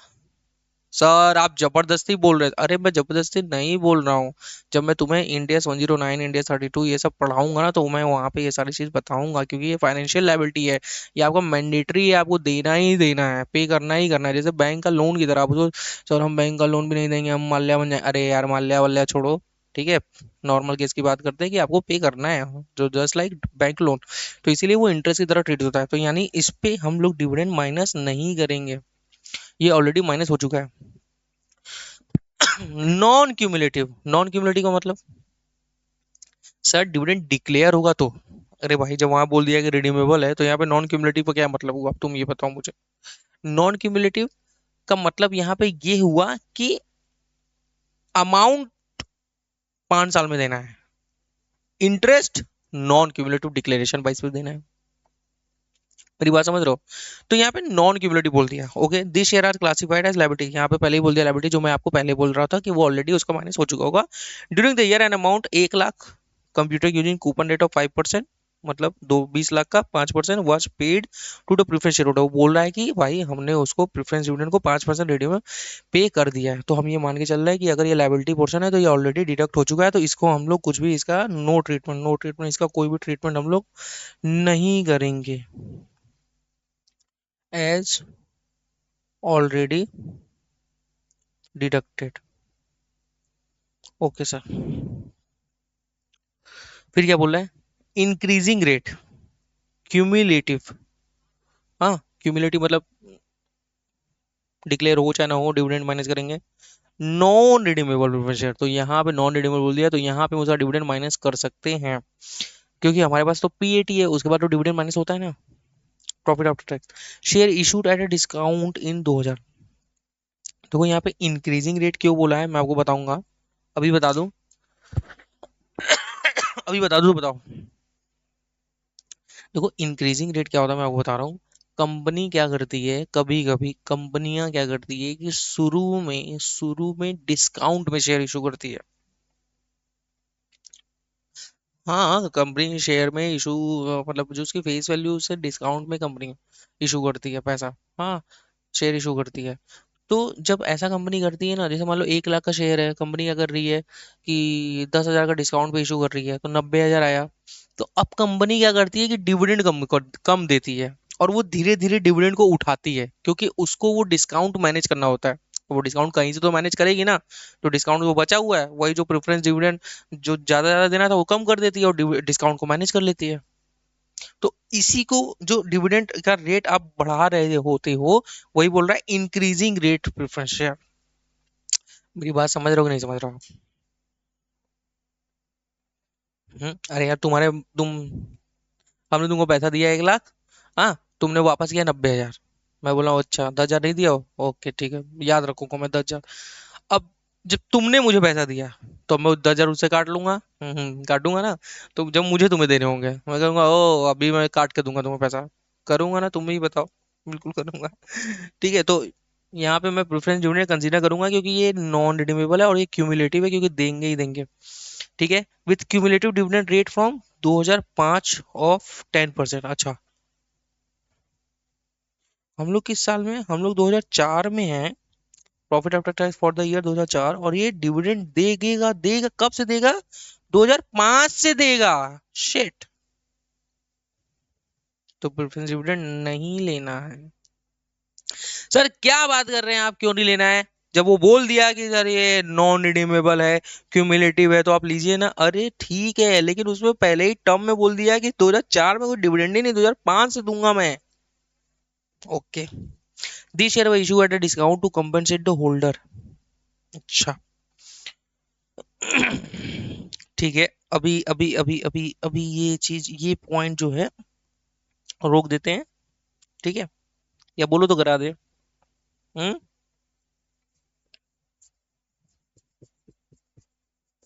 करा दे या छोड़ देते हैं, या करा देते हैं। देखो, मैं आपको कॉन्सेप्ट बता दे रहा हूँ है क्या।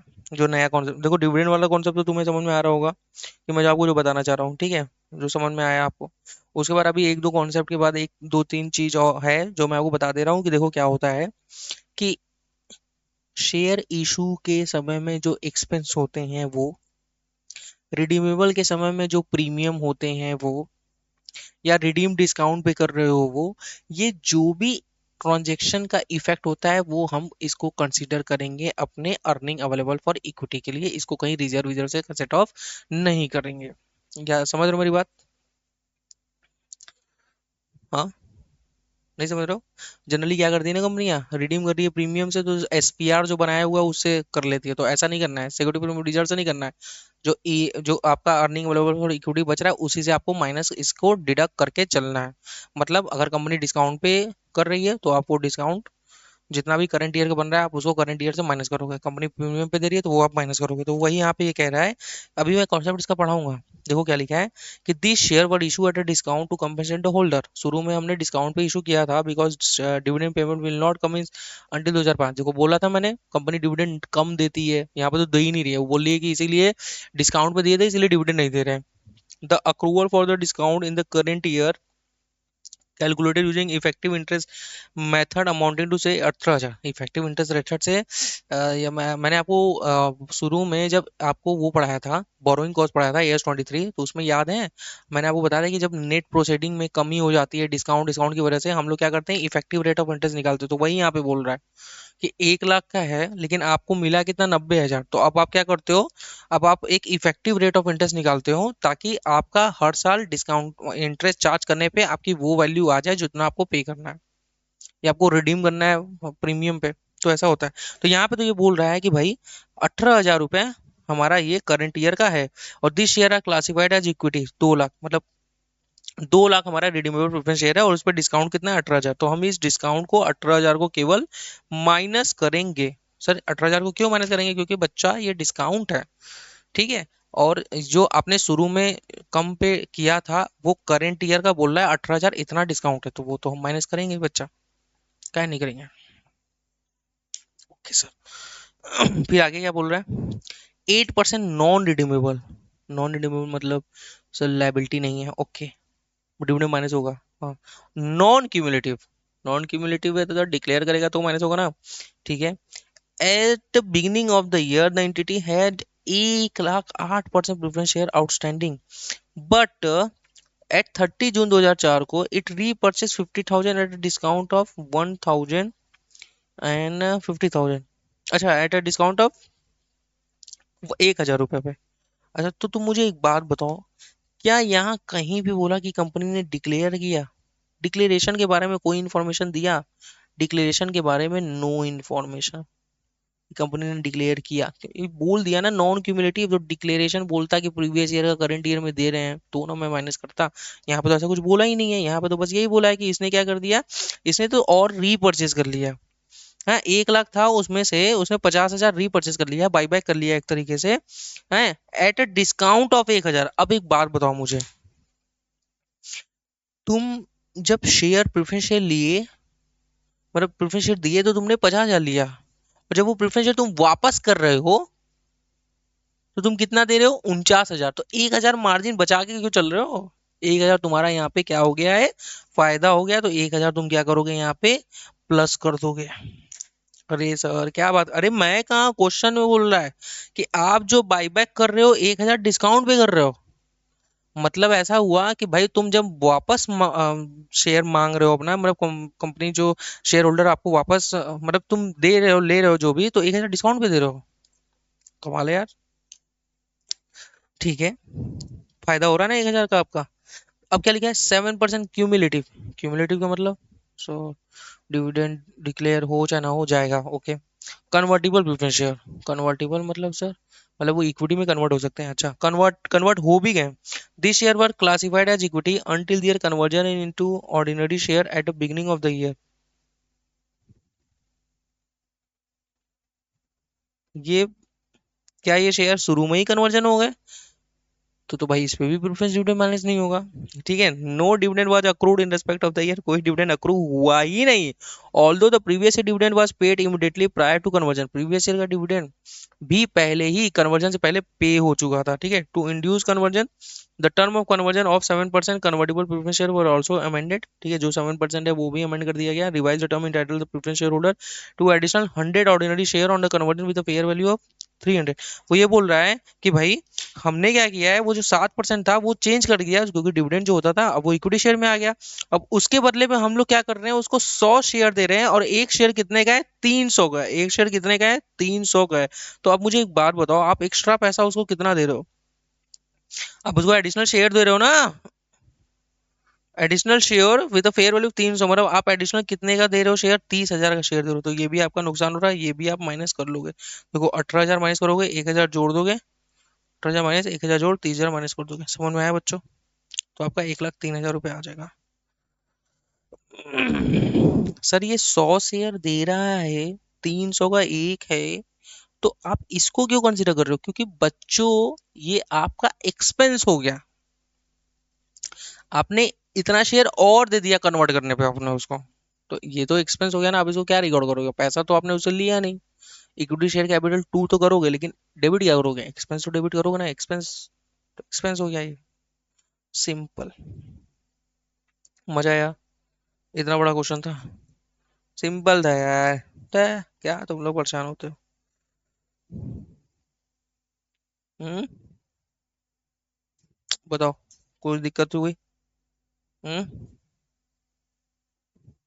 अरे मुझे मालूम है तुम लोग प्यारे मेरे बच्चे हो, तुम लोग को दिक्कत होगी यार। हैं? चलो आ जाओ। इफेक्टिव इंटरेस्ट मेथड जो मैं आपको बता रहा था कि क्या होता है। अरे वही यार, ये कॉन्सेप्ट मैंने आपको पढ़ाया है और आपने भी पढ़ के आया हुआ है कि जब इनिशियल प्रोसीडिंग में कमी या नेट प्रोसीडिंग में कमी आ जाती है, या प्रीमियम पे रिडीम करना पड़ता है, तो आप क्या करते हो, जो एक्चुअल में उसका रेट ऑफ इंटरेस्ट आता है, उस रेट ऑफ इंटरेस्ट पे तो आप इंटरेस्ट एक्चुअल पे करते हो, लेकिन चार्ज आप एक अलग रेट ऑफ इंटरेस्ट निकालते हो, जो आपका इफेक्टिव रेट ऑफ इंटरेस्ट होता है। ठीक है, when company issue preference share at a discount or redeem preference share at a premium, then the discount premium is gradually adjusted using EIR. Preference dividend will be considered by EIR, not by actual rate in calculate EPS। मतलब जो है preference dividend के लिए भी आप जो 10, जैसे अगर बोलेगा 10% प्रेफरेंस, 10% नहीं लेंगे हम लोग, जो EIR कैलकुलेट करेंगे वो निकालेंगे, वो उससे चार्ज करेंगे। आओ आओ मैं बता रहा हूँ क्या कहना चाह रहा हूँ। ठीक है, एग्जाम्पल इसका करा दे रहा हूँ, तुम्हें ना समझ में आ जाएगा। करा दूं कि तुम समझ गए हो? आओ करा देता हूँ, नहीं तो कहोगे सर आप नहीं करा रहे। एक्स लिमिटेड, ठीक है, इशूड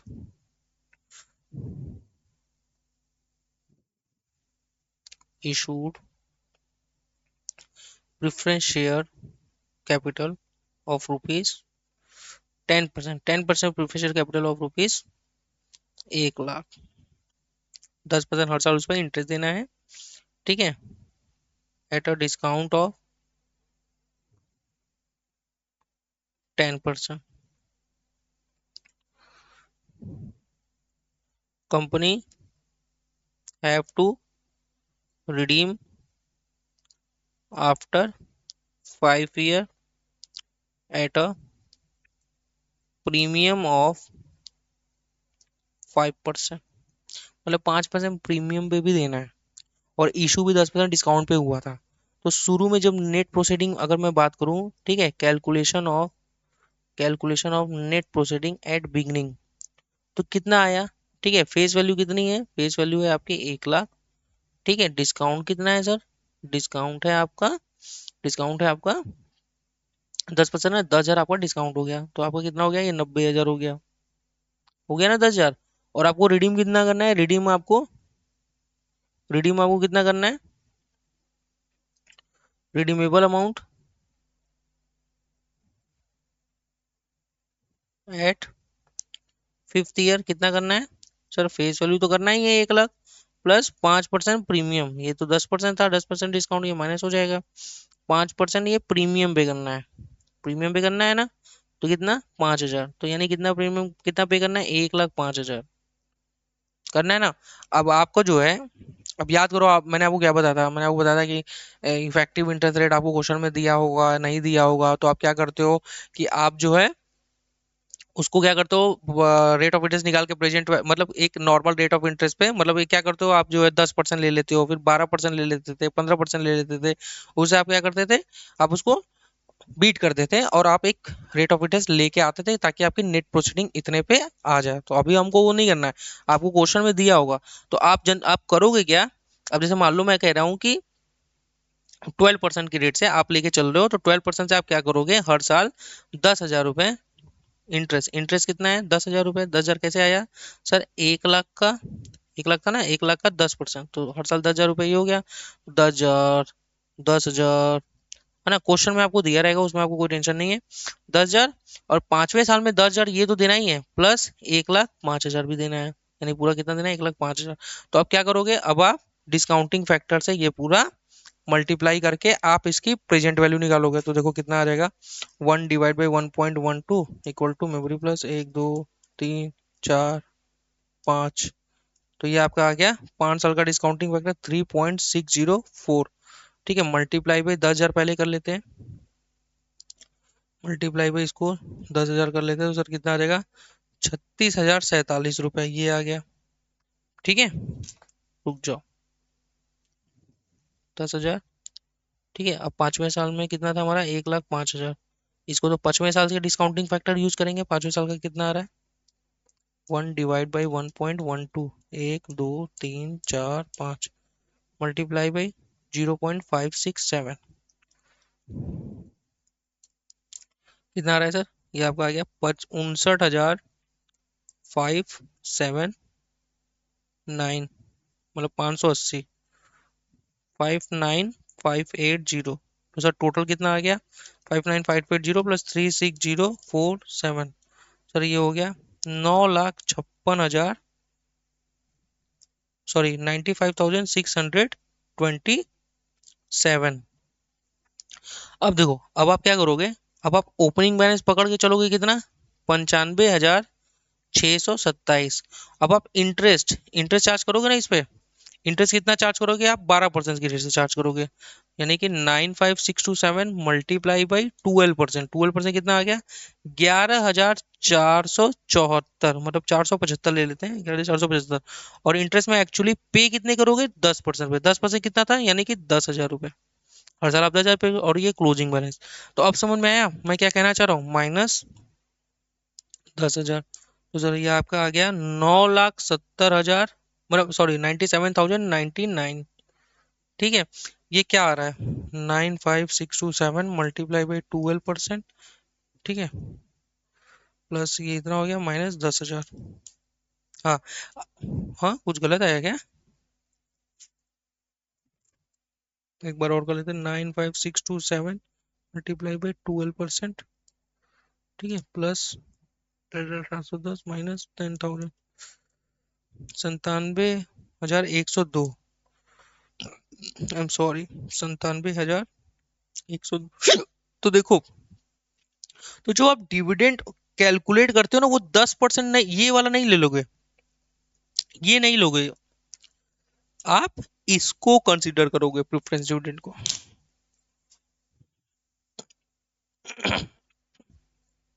समझ में आया, मैं जो आपको बताना चाह रहा हूँ समझ में आया कि नहीं।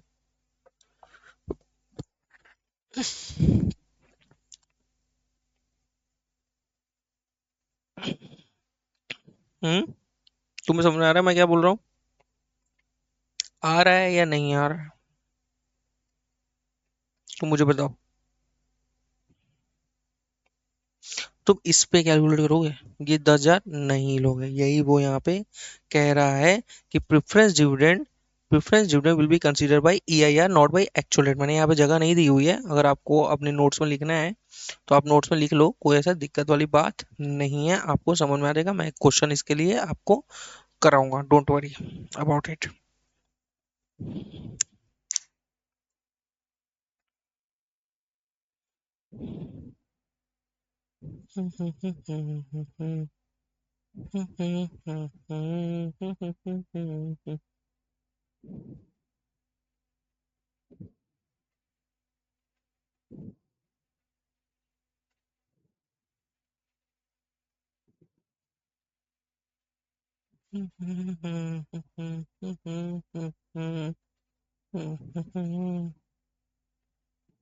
आगे करूं?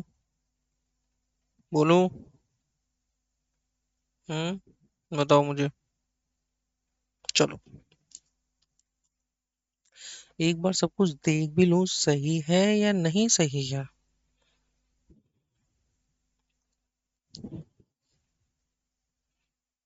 टाइम देखो कितना हो रहा है।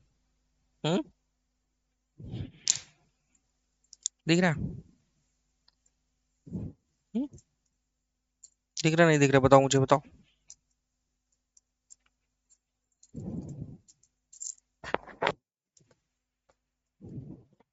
दिख रही है?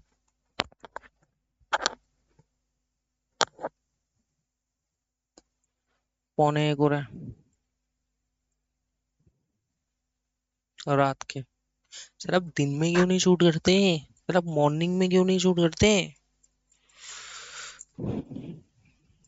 अब मैं तुम्हें क्या बताऊं कि मेरा शेड्यूल कितना बिजी रहता है। मैं मॉर्निंग में पढ़ना पसंद करता हूँ, ये सब नहीं, शूट वूट नहीं, ये सब नहीं। मुझे चाहिए मैं और मेरी किताबें। मुझे पसंद है मॉर्निंग में पढ़ना, तो मैं मॉर्निंग में पढ़ता हूँ। और मैं तुम्हें बताऊं, देखो ऐसा नहीं है कि मैं इस चीज़ को नहीं मानता कि आप सुबह 4 बजे उठो तो ही आप पढ़ रहे हो, ऐसा नहीं है। मैं आपको बताऊं, देखो ये इसलिए कहा जाता है कि डिस्टरबेंस नहीं होती है सुबह 4 बजे। सुबह 4 बजे डिस्टरबेंस नहीं होती, इसलिए आप सुबह 4 बजे उठो। अगर ऑप्शन नहीं है तो आपको सुबह 4 बजे उठना ही पड़ेगा। लेकिन मैं जब पढ़ता था तो मेरा सेपरेट रूम था, भगवान की कृपा से। तो सेपरेट रूम था, मतलब अलग ही था, एकदम अलग था। तो मैं क्या करता था, मैं वहां पे रात को 2 बजे तक पढ़ता था। और मेरा वो आदत हो गया है, रात को 2 बजे तक मैं पढ़ता ही था एकदम अच्छे से, कोई इसमें दो राय नहीं है। 2 बजे पढ़ता था, 2 बजे तक एकदम पढ़ता था। 2 बजे मैं सो जाता था, जो भी 2:15 तक नींद आ जाती थी एकदम। और मैं एग्जैक्ट 7 बजे उठ जाता, मेरी नींद ऐसे ऐसे खुल जाती थी। 7 बजे मेरी नींद खुल ही जाती थी, मतलब मेरी बॉडी को 5 घंटे या 4.5 घंटे की नींद में मेरा पूरा हो जाता था। 7 बजे मैं उठ जाता था, फिर से मैं सुबह 8 बजे से पढ़ने बैठ जाता था एकदम शांति से। और सुबह 8 बजे से जो मैं पढ़ने बैठा, फिर जो भी बीच में भोजन वोजन हुआ वो ठीक, कोई बीच में और गैपिंग नहीं करता था, केवल खाना पीना और जो शारीरिक गतिविधियां हैं, मतलब वॉशरूम वगैरह जाना, बस यही। उसके अलावा और कुछ भी नहीं करता था, फिर रात को 2 बजे तक पढ़ता था। ठीक है, तो सर आप ये क्यों बता रहे हैं? मैं इसलिए बता रहा हूँ कि बच्चों, आप बस अपनी कंटिन्यूटी बनाए रखना, जरूर रैंक आएगा। बिल्कुल आएगा, लोड नहीं लेने का। ठीक है। तो हाँ, मैं ये बता रहा था कि बच्चों, हम लोग मैं क्यों दोपहर में शूटिंग करता, क्योंकि प्रैक्टिस भी है, ऑफिस भी है, सारी चीजें हैं साथ में। तो कर रहा हूँ आपके लिए, फिर भी। चलो आ जाओ। ट्रांसफर टू रिजर्व, ये क्या कहना चाह रहा है? Adjustment 3, transfer to reserve. Sir, अगर कोई पैसा आपने उठा के रिजर्व में डाल दिया, अप्रोप्रिएशन कर दिया जबरदस्ती, तो सर ऐसा आप नहीं कर सकते। सर, जो पैसा इक्विटी शेयर होल्डर वालों के लिए है, वो पैसा डायरेक्ट आप यूज करोगे earning available for equity share holder के लिए। कभी कभी क्या होता है, कुछ एक्सपेंस डायरेक्ट रिजर्व से चले जाते हैं। जैसे शेयर इशू एक्सपेंस, आप क्या कर रहे हो, सिक्योरिटी प्रीमियम रिजर्व से चार्ज कर ले रहे हो। अरे ब्रोकरेज बहुत सारी चीजें होती हैं, शेयर इशू में एक्सपेंस होते हैं। आप कह रहे हो कि उससे जो हमने प्रीमियम चार्ज किया हम उससे लेंगे, ऐसा नहीं है। आप उसको पीएनएल में लेके जाओ, आप रिजर्व में नहीं ले जा सकते।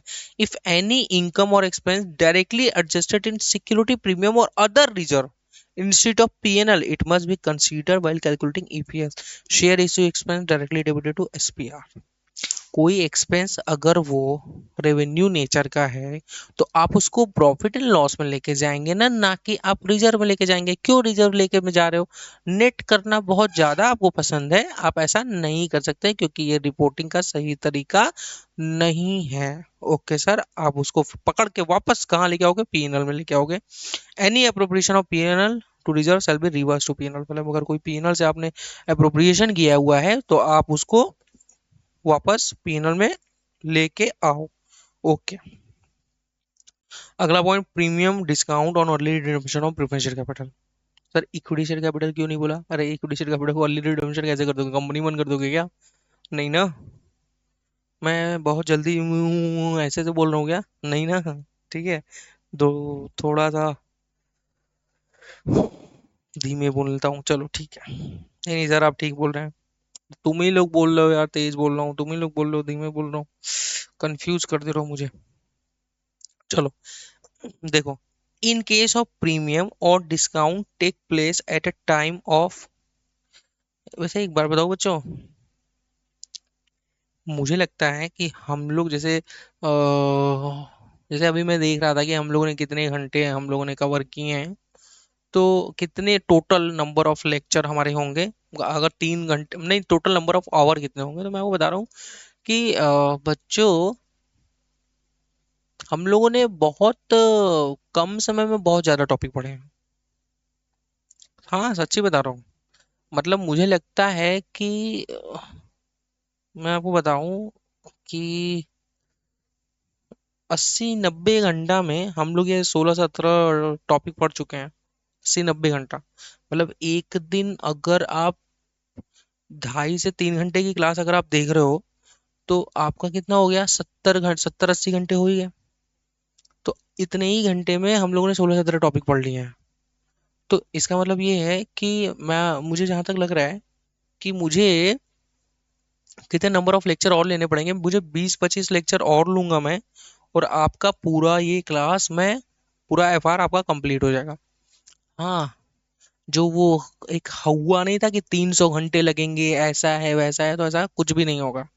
मैं आपका 150 घंटे के अंदर जो है कोशिश कर रहा हूँ कंप्लीट कराने की। ठीक है, और ऐसा नहीं है कि कुछ छोड़ रहे हैं, हम लोग ने बहुत सारी चीज पढ़े हैं, हम लोग हर एक चीज को डिटेल डिटेल में पढ़ रहे हैं। ठीक है, हर एक पॉइंट को देख रहे हो, एक एक पॉइंट एक एक चीज को हम लोग कंसीडर कर रहे हैं।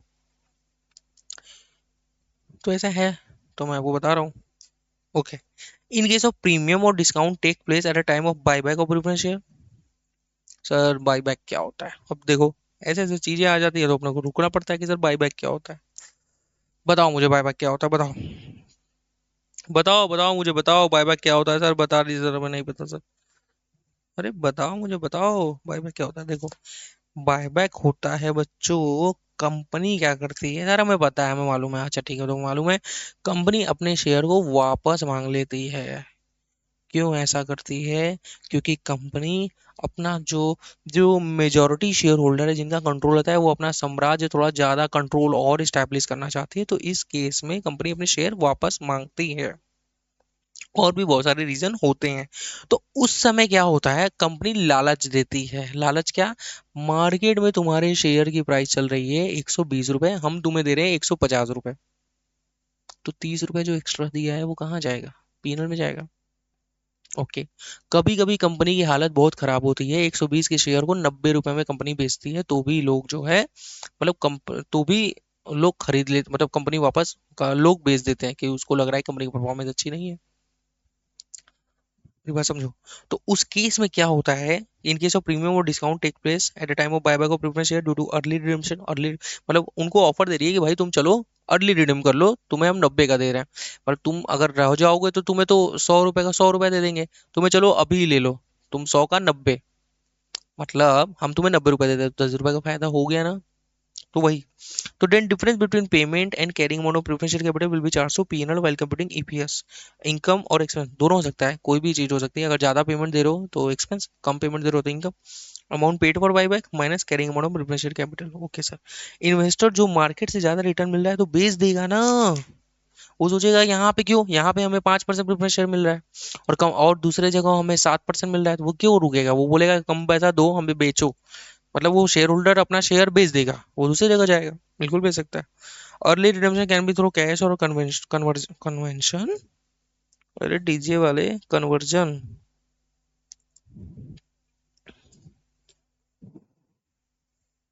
तू मेरे हीर में तेरा रांझा, कन्वर्जन। मतलब आप उसको कन्वर्ट भी कर सकते हो यूडी शेयर में, आप कैश में भी दे सकते हो, कैसे भी तरीके से हो सकता है। ओके सर, समझ में आया। देखो मैंने आपको बताया कि ट्रांसफर टू रिजर्व अगर वो है, ये मतलब कोई अगर सबसे पहला कोई अगर अप्रोप्रिएशन किया है तो आप उसको रिवर्स करो। और अगर कोई खर्च डायरेक्टली आपने पीएनएल के अलावा कहीं से कर दिया है, जैसे सिक्योरिटी प्रीमियम रिजर्व से कर दिया या अदर रिजर्व से कर दिया, तो आप वहां से हटा के पीएनएल से लेके जाओ।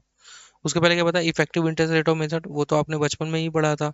क्या इशू के समय कोई डिस्काउंट हो जाता है या रिडीम के समय कोई प्रीमियम हो जाता है, तो आप उस केस में एक इफेक्टिव इंटरेस्ट रेट निकालते हो, क्योंकि एक्चुअल रेट ऑफ इंटरेस्ट से अगर आप चार्ज करोगे तो वो आपकी वैल्यू, नेट वैल्यू नहीं आएगी जो आपको पे करनी है। ओके, क्वेश्चन में आपको दिया रहेगा, इतना आप निश्चिंत रहो। अब आते हैं ब्रेकअप ऑफ। ये तो मैंने आपको बताया, तो ये तो मैंने बताया कि कंटिन्यूइंग ऑपरेशन का अलग दिखाओगे, डिसकंटिन्यूइंग ऑपरेशन का अलग दिखाओगे, टोटल का भी आप दिखाओगे, मतलब नेट करके। कंटिन्यूइंग, डिसकंटिन्यूइंग, टोटल, टोटल का भी आप दिखाओगे, डिस्क्लोजर याद रखना। Let me check, everything is clear. Yes. Weighted average number of share, number of share outstanding during the period multiply by period of outstanding, कितने समय के लिए आप था, जैसे मैं वो एग्जांपल आपको कराया था, वही एग्जांपल यहाँ पे सोच रहा हूँ आपको पेस्ट करवा दूं। ठीक है। हम्म,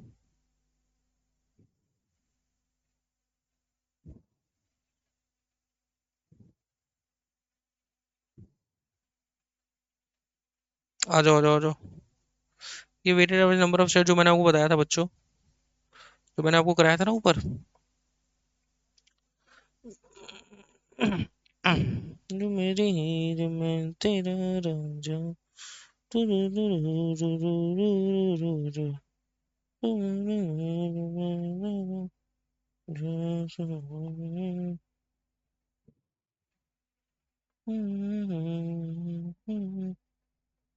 oh my God, what just happened man. अच्छा यहीं पे पेस्ट हो गया क्या?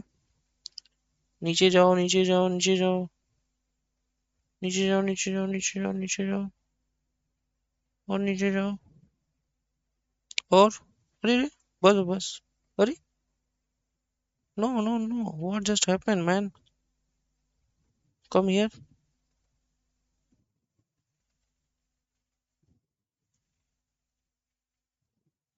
हम्म, सही है। ठीक है, ये एग्जांपल आप यहाँ पे पेस्ट कर सकते हो बच्चों। थोड़ा मैं इसको अच्छे से कर दूं। सेम यही मैं कराने वाला था, मैं वहां पे करा दिया था।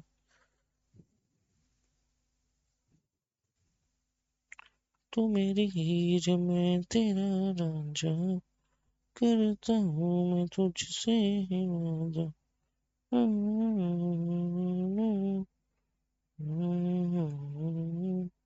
ठीक है। Note it down, note it down, note it down. ठीक है। 10,000 3 महीने के लिए, 12,000 9 महीने के लिए। अरे वेटेड कितने नंबर ऑफ शेयर कितने पीरियड के लिए आउटस्टैंडिंग थे, लिख लो। होल्ड करो, लिखो। ठीक है, थोड़ा इसको अच्छे से करा दूं क्या? हम्म। आओ, नहीं तो तुम लोग कहोगे सर कैसा कैसा सर, करा देते हैं सर।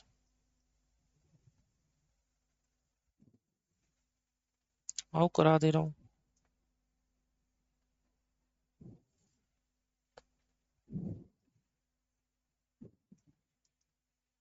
अल्टरनेटिव 1। ठीक है, एक रेखा बना देते हैं अमिताभ की। ठीक है, ऐसे ही बोलता रहता हूँ मैं। ठीक है। हाँ, तो क्या कह रहा था मैं यहाँ पे, 1 अप्रैल 2001 को आपके पास कितने थे? आपके पास 10,000 थे। और यही छुक छुक रेलगाड़ी ये आपकी चलते चलते 31 मार्च 2002 को भी 10,000 थी। ये पूरे साल थी। बीच में आपका 1 जुलाई पड़ा, है ना?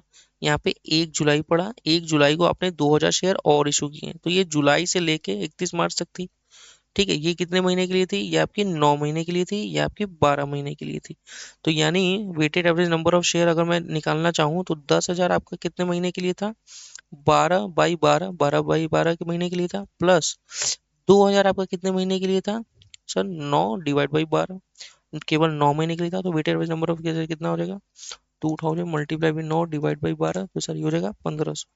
10,000 प्लस 1500, तो ये आपका हो गया 11,500। Okay sir. सर ये क्या था? ये आपका अल्टरनेटिव 2 था। मैंने आपको बताया था आप ऐसे भी कर सकते हो अल्टरनेटिव 2 में, कि अगर आप एग्रीगेट वाइज चलो तो 10,000 आपका था 3 महीने के लिए, और उसके बाद आपका कितना हो गया टोटल? 12,000 हो गया 9 महीने के लिए। तो आप ऐसे निकाल लो तो भी आपका आंसर सेम आएगा। ठीक है बच्चों? ठीक है, नोट करना है नोट कर लो। तू मेरी हीर मैं तेरा रांझो, तुझसे हूँ मैं तुझसे हूँ जो। चलो।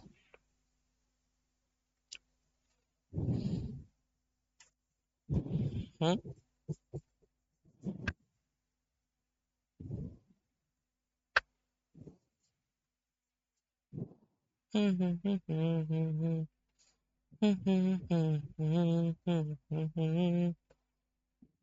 मस्त है यार, सब एकदम मस्त, प्यारे प्यारे एकदम टॉपिक है। इतना मजेदार मजेदार है ना, मतलब मजा ही आ जाएगा पढ़ने में आपको बच्चों। बहुत मस्त मस्त टॉपिक है। क्वेश्चन करोगे कोई? हम्म क्वेश्चन कराऊं? बताओ। नहीं अभी नहीं, आओ जाओ, पहले ये एडिशनल कॉन्सेप्ट पढ़ लेते हैं, फिर उसके बाद क्वेश्चन कराते हैं। क्वेश्चन तो बहुत सारे आप कर लोगे, ऐसा कोई बड़ी बात नहीं है। Additional point to be consider while computing weighted average number of share, मतलब किसकी बात हो रही है sir? Weighted average number of share को जब आप निकालते हो, देखो अभी हम लोग इसी बात कर रहे थे, अर्निंग अवेलेबल फॉर इक्विटी के लिए बात कर रहे थे, तो उसमें प्रेफरेंस डिविडेंड का कॉन्सेप्ट देखा, है ना? कि क्यूमुलेटिव है, नॉन क्यूमुलेटिव है, रिडीमेबल है, नॉन रिडीमेबल है ना? और डिस्काउंट हो जाता है या प्रीमियम हो जाता है एट अर्ली रिडेम्पशन, तो उस केस में क्या करेंगे? और रिजर्व वाला हम लोगों ने देखा, ट्रांसफर टू रिजर्व या डायरेक्ट एक्सपेंस हो जाता है कोई रिजर्व से, वो हम लोगों ने देखा। और क्या देखा था?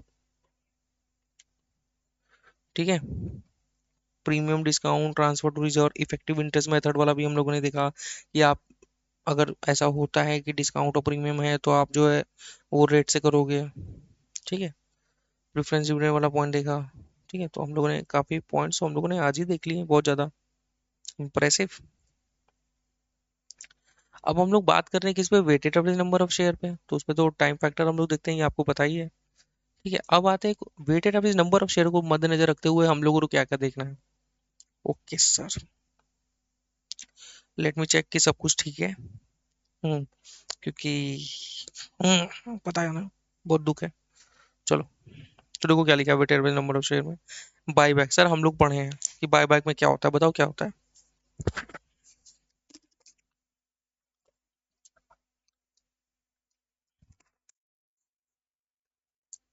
कंपनी अपने शेयर वापस ले ले रही है। तो जब कंपनी अपने शेयर वापस ले ले रही है, तो मतलब मैं किसी की बात कर रहा हूँ, मैं इक्विटी शेयर की बात कर रहा हूँ, कंपनी इक्विटी शेयर वापस ले ली है, तो क्या आप उसको, क्या आप वहाँ टाइम फैक्टर देखोगे? फिर क्यों नहीं देखेंगे, बिल्कुल देखेंगे। मतलब अगर मैं कहूँ, इसका एग्जाम्पल मैं कहूँ, इसका एग्जाम्पल अगर तुमको यहाँ लिखना है तो तुम भी लिख सकते हो। एग्जाम्पल, एग्जाम्पल कि ओपनिंग बैलेंस कंपनी के पास 10,000 शेयर थे। ठीक है, ठीक है, 1 जुलाई को कंपनी ने 2,000 शेयर क्या कर लिए? बाय बैक कर लिए। क्या कर लिया कंपनी ने? बाई बैक कर लिया। बाई बैक का मतलब कंपनी ने वापस शेयर अपने मांग लिए, जितना भी पैसा दे के आपने बाई बैक कर लिया, ठीक है। अब तुम मुझे एक बात बताओ, अब तुम मुझे ये बताओ कि 1 अप्रैल से लेके 30 जून तक आपके पास 10,000 शेयर तो थे, पूरे 3 महीने के लिए थे, ओके। 1 जुलाई से लेके 31 मार्च तक आपके पास कितने शेयर हो गए? 8,000 हो गए। कितने महीने के लिए? 9 महीने के लिए। तो सर बस यहाँ पे यही कहा जा रहा था कि 10,000 डिवाइड बाई 4, तो ये हो जाएगा आपका 2500, और आपका ये कितना हो जाएगा? 8,000 मल्टीप्लाई बाई 9 डिवाइड बाई 12, आपका हो गया 6,000। तो आपका कितना हो गया सर? 8,500। मतलब यहाँ पे टाइम फैक्टर कंसीडर होगा, बिल्कुल होगा सर। Weighted average number of share निकाल ले, क्यों नहीं होगा? कंपनी बायबैक कर रही है तो हम तो उसको करेंगे ही। ठीक है सर, तो देखो क्या लिखा है। Weighted average number of share shall be reduced by the buyback of share from the respective date of cancellation of share. जिस दिन से हो रहा है उसी दिन से लेंगे। लेकिन ये चीज हम लोग बोनस इशू में नहीं करते। अगर कंपनी बोनस शेयर दे रही है तो आपको मालूम होना चाहिए कि ये एक लॉलीपॉप है।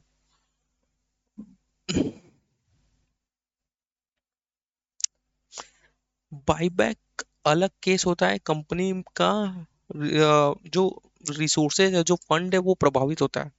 लेकिन बोनस इशू में ऐसा नहीं होता। Bonus issue is like appropriation, वही जो डिविडेंड देना था तुमको, उसी का कंपनी क्या कर दे रही है? बोनस दे रही है। तो एक जगह कम की, एक जगह बढ़ाई, कोई मतलब ही नहीं है। तो bonus issue is just like lollipop. Bonus issue में कोई भी रिसोर्सेज का ऊपर नीचे नहीं होता, तो इसीलिए वहां पे हम लोग टाइम फैक्टर को कंसीडर नहीं करेंगे। अभी हम लोग पढ़ेंगे, ठीक है। तो अभी हम लोग पढ़ रहे थे कि बाईबैक करते हो। अरे यार पैसा दोगे ना तो बाईबैक करोगे। Exactly. Adjustment to conversion of convertible preference share या डिबेंचर इनटू इक्विटी शेयर। कभी कभी क्या होता है, आपके डिबेंचर या आपके प्रेफरेंस शेयर कन्वर्टिबल होते हैं। जैसे मान लो आपके पास शुरू में ओपनिंग बैलेंस में 10,000 शेयर थे, 10,000 प्रेफरेंस शेयर थे कन्वर्टिबल। अब वो साल के दौरान कन्वर्ट हो गए, तो आप टाइम फैक्टर को कंसीडर करोगे ना? बिल्कुल करोगे, क्यों नहीं करोगे? शुरू में जैसे मान लो 1 अप्रैल ही ले लेते हैं। 1 अप्रैल को 10,000 शेयर थे, फिर 1 जुलाई को क्या हुआ? 10,000 डिवेंचर भी थे, वो कन्वर्ट हो गए equal number of equity share, 10,000 equity share में कन्वर्ट हो गए। तो अब तो आपके 1 जुलाई से 20,000 पूरे शेयर हो गए, तो 9 महीने का कंसीडर होगा। और केवल 3 महीने के लिए 10,000 थे, तो वैसे कंसीडर होगा, बिल्कुल कंसीडर होगा। We will consider time factor for share issued in conversion of debenture from the date at which accrual of interest is. मतलब हम ये बोल रहा है कि किस दिन से कंसीडर करोगे भाई? जिस दिन शेयर इशू, जिस दिन कन्वर्ट हो जाएगा उसी दिन इंटरेस्ट सीज हो जाएगी। तो ये एक समझने के पॉइंट ऑफ व्यू से है, जिस दिन इंटरेस्ट हमारी सीज हुई, तो भाई किस दिन सीज होगी? जिस दिन कन्वर्ट होगी। तो टाइम फैक्टर कंसीडर होगा, ठीक है। अब आते हैं कन्वर्टिबल डिवेंचर पे, भी बहुत इंपॉर्टेंट है कि क्या वो मैंडेटरी है, क्या वो ऑप्शनल है। मैंडेटरी कन्वर्जन का मतलब क्या होता है कि वो कन्वर्ट होगी ही होगी, चाहे आज चाहे कल। तो देखो, number of promise share will be consider from the date of issue of convertible debenture even if conversion in future consider in weighted of the number of share for basic EPS. देखो यहाँ पे ये बोल रहा है कि यहाँ पे अगर वो शेयर, अगर वो डिवेंचर कन्वर्टिबल है, मैंडेटरी की वो शेयर आज नहीं कल कन्वर्ट होगी ही होगी, तो आप उसका, तो भी आप उसको इस साल में जोड़ के चलोगे कि कितने नंबर ऑफ शेयर आएंगे। सर ऐसे तो ये डाइल्यूजन की तरफ जा रहा है, हाँ डाइल्यूजन की तरफ जा रहा है, लेकिन इसको कंसीडर किया जाता है ताकि उसका इफेक्ट पता चल पाए।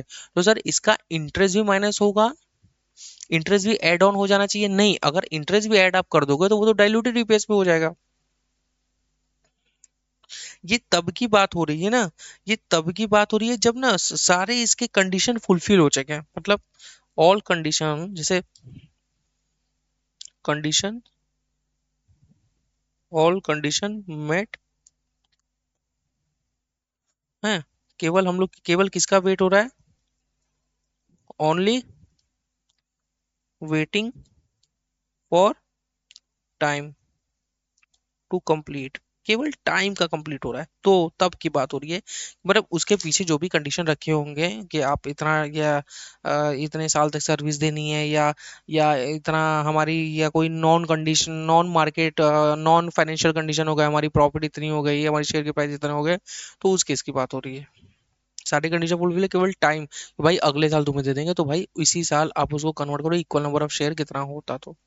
ओके सर, अगर ऑप्शनल है, कर भी सकते हैं नहीं भी कर सकते हैं, अगर ये ऑप्शनल है कि सर हम इसको कर भी सकते हैं नहीं भी कर सकते हैं, तो ये हमारा किस में जाएगा, डाइल्यूटेड ईपीएस। डाइल्यूटेड ईपीएस का मतलब ही होता है पोटेंशियल। पोटेंशियल मतलब अगर ऐसा हो गया होता, अगर डिवेंचर कन्वर्ट होके शेयर में हो गया होता तो इंटरेस्ट कितना बच जाता, शेयर कितना चला जाता। अगर प्रेफरेंस शेयर इक्विटी शेयर में कन्वर्ट हो गया होता तो प्रेफरेंस डिविडेंड कितना बच जाता और इक्विटी शेयर कितना नंबर ऑफ हो जाता। तो वही तो डाइल्यूशन बताता है, वही तो पोटेंशियल इक्विटी शेयर बताता है। मेरी बात समझ रहे हो? We will always assume convertible debenture as optional if nothing information is given. अगर कुछ नहीं बोला है तो हम उसको ऑप्शनल मानेंगे और उसको हम डाइल्यूटेड ईपीएस में ही कंसीडर करेंगे, यहाँ उसको कंसीडर नहीं करेंगे। मेरी बात समझ रहे हो आप? ओके सर, तो देखो मैं क्या कहना चाह रहा हूँ।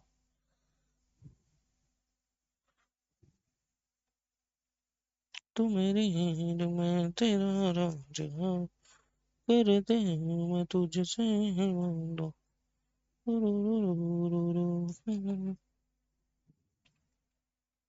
ठीक है, एग्जाम्पल, ओपनिंग बैलेंस, हाँ, इक्विटी शेयर 10,000, ठीक है, मैंडेटरी कन्वर्टिबल प्रेफरेंस शेयर 10,000, 1:1, मतलब एक के बदले में एक शेयर दे देंगे, ठीक है। Issue,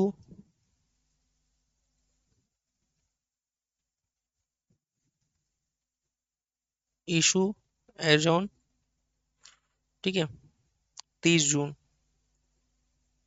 calculate weighted average number of share. तो कैसे निकलेगा, तो कैसे निकलेगा बताओ, solution, calculation of weighted average number of share. तो सर कैसे निकलेगा, sir sir equity share, equity share कितना था, 10,000, हाँ, मल्टीप्लाई बाई कितने, अप्रैल मई जून 3 महीने के लिए, और फिर 1 अप्रैल से 30 जून, फिर पोटेंशियल शेयर, पोटेंशियल मत लिखते हैं, मैंडेटरी कन्वर्जन लिखते हैं, पोटेंशियल तो डाइल्यूटेड रूप में बनेगा, ठीक है। मैंडेटरी कन्वर्टिबल प्रेफरेंस शेयर कितने, 10,000, है ना, वो आपके जुड़ जाएंगे ना, तो ये आपके टोटल कितने हो गए, मतलब टोटल मैं देखूं तो 10,000 आपके ओरिजिनल थे और 10,000 आपके और हो गए, यानी ये टोटल कितने हो गए आपके, 20,000 हो गए। अब 20,000 आपके कितने महीने के लिए, 9 महीने के लिए, ठीक है। तो ये आपको हो जाएगा 20,000 मल्टीप्लाई बाई 9 डिवाइड बाई 12, कितना हो जाएगा आपका, ये 15,000, और ये आपका कितना हो जाएगा, 2,500। ये टोटल आपका कितना हो जाएगा, 17,500। समझ में आया बच्चों? देखो, ये बेसिक ईपीएस की बात हो रही है, मेरी बात ध्यान से आप सुनो मैं क्या कह रहा हूँ। बेसिक ईपीएस की बात हो रही है, डाइल्यूटेड ईपीएस की बात नहीं हो रही है। यहाँ पे आप ना जो, मतलब आप केवल टाइम का वेट कर रहे हो, ठीक है। और बाकी जो कंडीशन थी मैंडेटरी कन्वर्जन, मतलब ये कन्वर्जन होगी ही होगी, ठीक है। अब accrual is like just like concept of accrual ना, मेरी बात समझो। जैसे खर्च होंगे ही होंगे, कैश देना ही देना है, आज नहीं दे रहे हो कल दे रहे हो, लेकिन हो रहे थे ना, तो इसलिए आप उसको कन्वर्ट कर कैलकुलेट कर रहे हो, ठीक है। और जो ऑप्शनल है, हो भी सकते हैं नहीं भी हो सकते हैं, वो तो डाइल्यूटेड वीपीएस में हमारा जाएगा।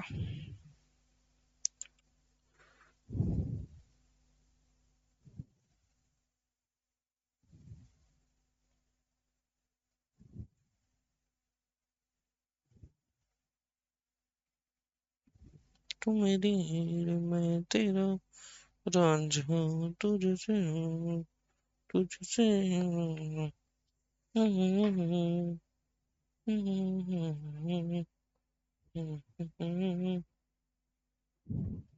क्या करूं? मैं तो कह रहा था कि आज तो रहने देते हैं। हम्म, आगे की क्लास कल करते हैं, क्या बोलते हो बताओ? कल की क्लास वैसे बहुत इंटरेस्टिंग रहने वाली, क्योंकि कल तो हम लोग अपनी सारी क्लास खत्म कर लेंगे। मतलब इंडिया 33 हमारी कंप्लीट हो जाएगी। हम्म। तो ऐसा करते हैं, चलो अभी यहीं पे रोकते हैं, कल मिलते हैं, ठीक है? Thank you so much. Bye bye.